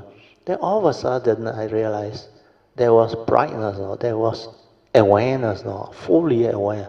Then that so-called pain sensation that was there all the time because I endure it and let it be, gone, completely gone. Then inside, wow, full of joy. No wonder people cannot do it. Because when I relax and accept, I do not label it as a pain, my mind can settle down. Then the awareness take over. Then it flashed through. When it flashed through, it was such an experience. After that, I got no more issue with pain. After that, no matter how I sit, the pain got no more problem. It's like it cannot come and haunt me anymore. But I understood what it is. So I know how to relax in it. Then in the early days when I teach, I can sit down there, 3 sessions, a 3-hour session. I normally start at 3 o'clock, I end at 6 o'clock. I remember I was at BU Buddhist Society that time, the earliest teaching. They invite me over. Then when I was there, a lot of the devotee there, they talk at the back now. He said, Brother Teo, he can sit there, some lap zong, yuk tum, yuk. Then they all very surprised. How come? So that's why a lot of people came at that time. Then later on, I think that person in charge of Dhamma one, he migrated to Australia. Then after that, the new people, I think, don't know me, didn't contact me. That's why I taught for about 8 to 10 years there. Because there was one that teach Vipassana before me, he busy at work. Then they asked somebody to replace, then they came to me, then I went there. So what he go through is very good. He no need to go through the flesh. He endure, relax, then he go through. Also good. So then continue, let's say, after this, then most of the time when I meditate is quite smooth. On and off maybe 1 or 2 times. Then somehow this retreat is open. Then my wife said, you must go. He said that this place got a lot of great being. He asked me, hey, you must go. Then I just joined. Sadhu. You must thank your wife. My wife also want to come. Something. Yeah. Yeah, next year. So from here, I think I shared a few my experience. Yeah. Just now also when the brothers Song. when he share, I really want to cry 2 or 3 times more. Wow, Sadhu. It's something like there's a connection on this story. Yeah. Yeah, very good, Sadhu. Yeah. I think Where the inside will know. That's why the inside will have a response. The tears will come out. Then it makes him like very, very different. Then all this, what the Mahayana call Kanying. You know Mandarin or not? Kanying. Because inside can feel. Then it create the condition for you to have the tears. But the thought is this life and the brain, the memory. This life cannot understand what happened in the past. But inside understand. That's why when you have the understanding, when people who have the understanding, they can guide you. They say, good sign. Tears come out is good sign. But this one is not sadness that condition you to cry.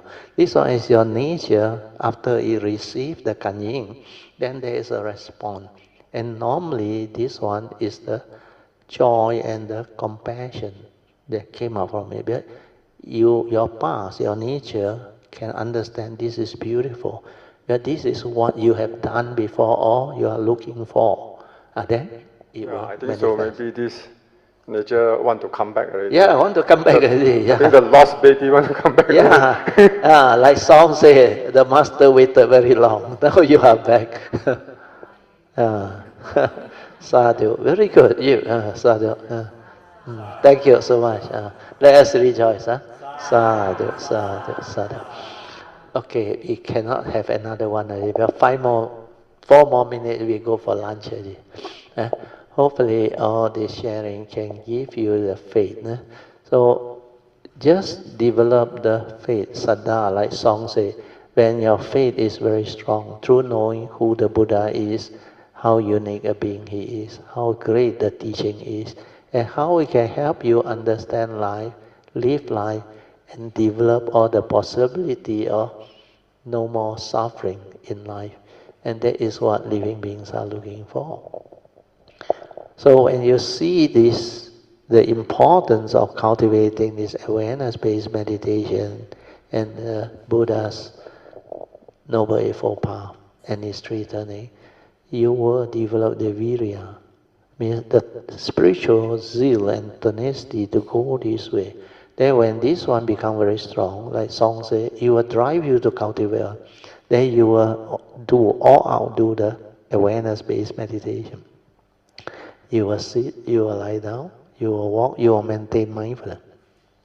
What he do is, every weekend he wash clothes, fully aware, fully aware. That is very good. Even Cindy last time also told me, when she listened to my video, she didn't come to me and didn't see me, but he followed instruction. Mindful, that one lagi terror. The moment you wake up, like I told you, aware. Then how you arrive. She do. Until in the midst of life as a housewife, doing the chores, she settled into tranquility and stillness and fully aware of mindful. And the mind so different. That's why after that she understand my thought very easily. Then last retreat she came, he used to share with Kalyanamittas. Aware means aware lah. What is there to talk about awareness? Means no thought, you already aware. That's all. So all this understanding can fall into place when you have developed it. That's why the important thing is like song, put it into practice, cultivate it. And that is the second phase of Dhamma. First phase is, they call pariyati, learning of the teaching. Like you come, you learn, you listen, then you can make note which are the important pointer. Then after that second phase, pati. That one is to develop the cultivation, put it into practice in daily life. No, not in the meditation hall alone. No, you can do the formal meditation to stabilize your awareness, but when you come out, you must do the daily mindfulness so that you are also mindful and heedful throughout the day. And then you can understand many things. Then your mind that is transformed in the state of continuous mindfulness, most of the time aware, it can see things as they are, it can understand a lot of things. Then all the teaching become very clear to you. That's how you transform. Then the sati will come. When the sati comes, the sati stabilize, it becomes samadhi. Then you can see things as they are. Then you understand clearly how you become like that, how your mind stir, how your mind react, how it creates all those fear, worry, anxiety, the phobia, and all the insecurity. Then through all this, you tell yourself, my life, how can I allow it to go this way? Why must I stir my mind? Then the teaching says, learn to see things as they are, accept the reality of the moment. And then you inquire, how can I develop that so that I will not, through the habitual thinking, the old heedless way, react and stir and become emotional and full of misery. So from here, when you inquire, then you go into the teaching, the answer come out. No matter what happened, like the Buddha say, whatever arises, there are causes and conditions.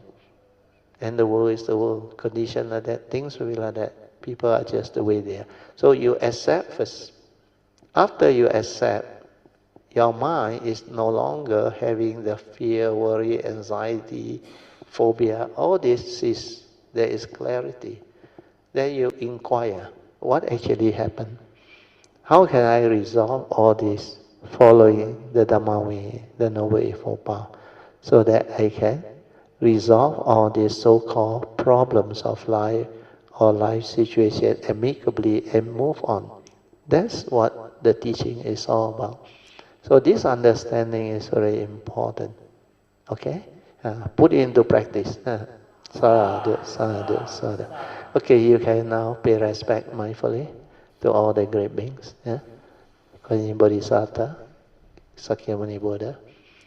Then we break for lunch. So see you at 1:30. After 1:30, we have to prepare for Fazan Sifu to come. Then we may have a little bit of time to do some sharing, because 2:30 only, or 2 to 2:30, Fazan Sifu will be available. So we accord and flow. Okay? Yes. Yeah. After the expression of gratitude and thanks to Fazan Sifu Temple Committee, then when we adjourn, then we will take the group photo. Then after that, downstairs also. Okay?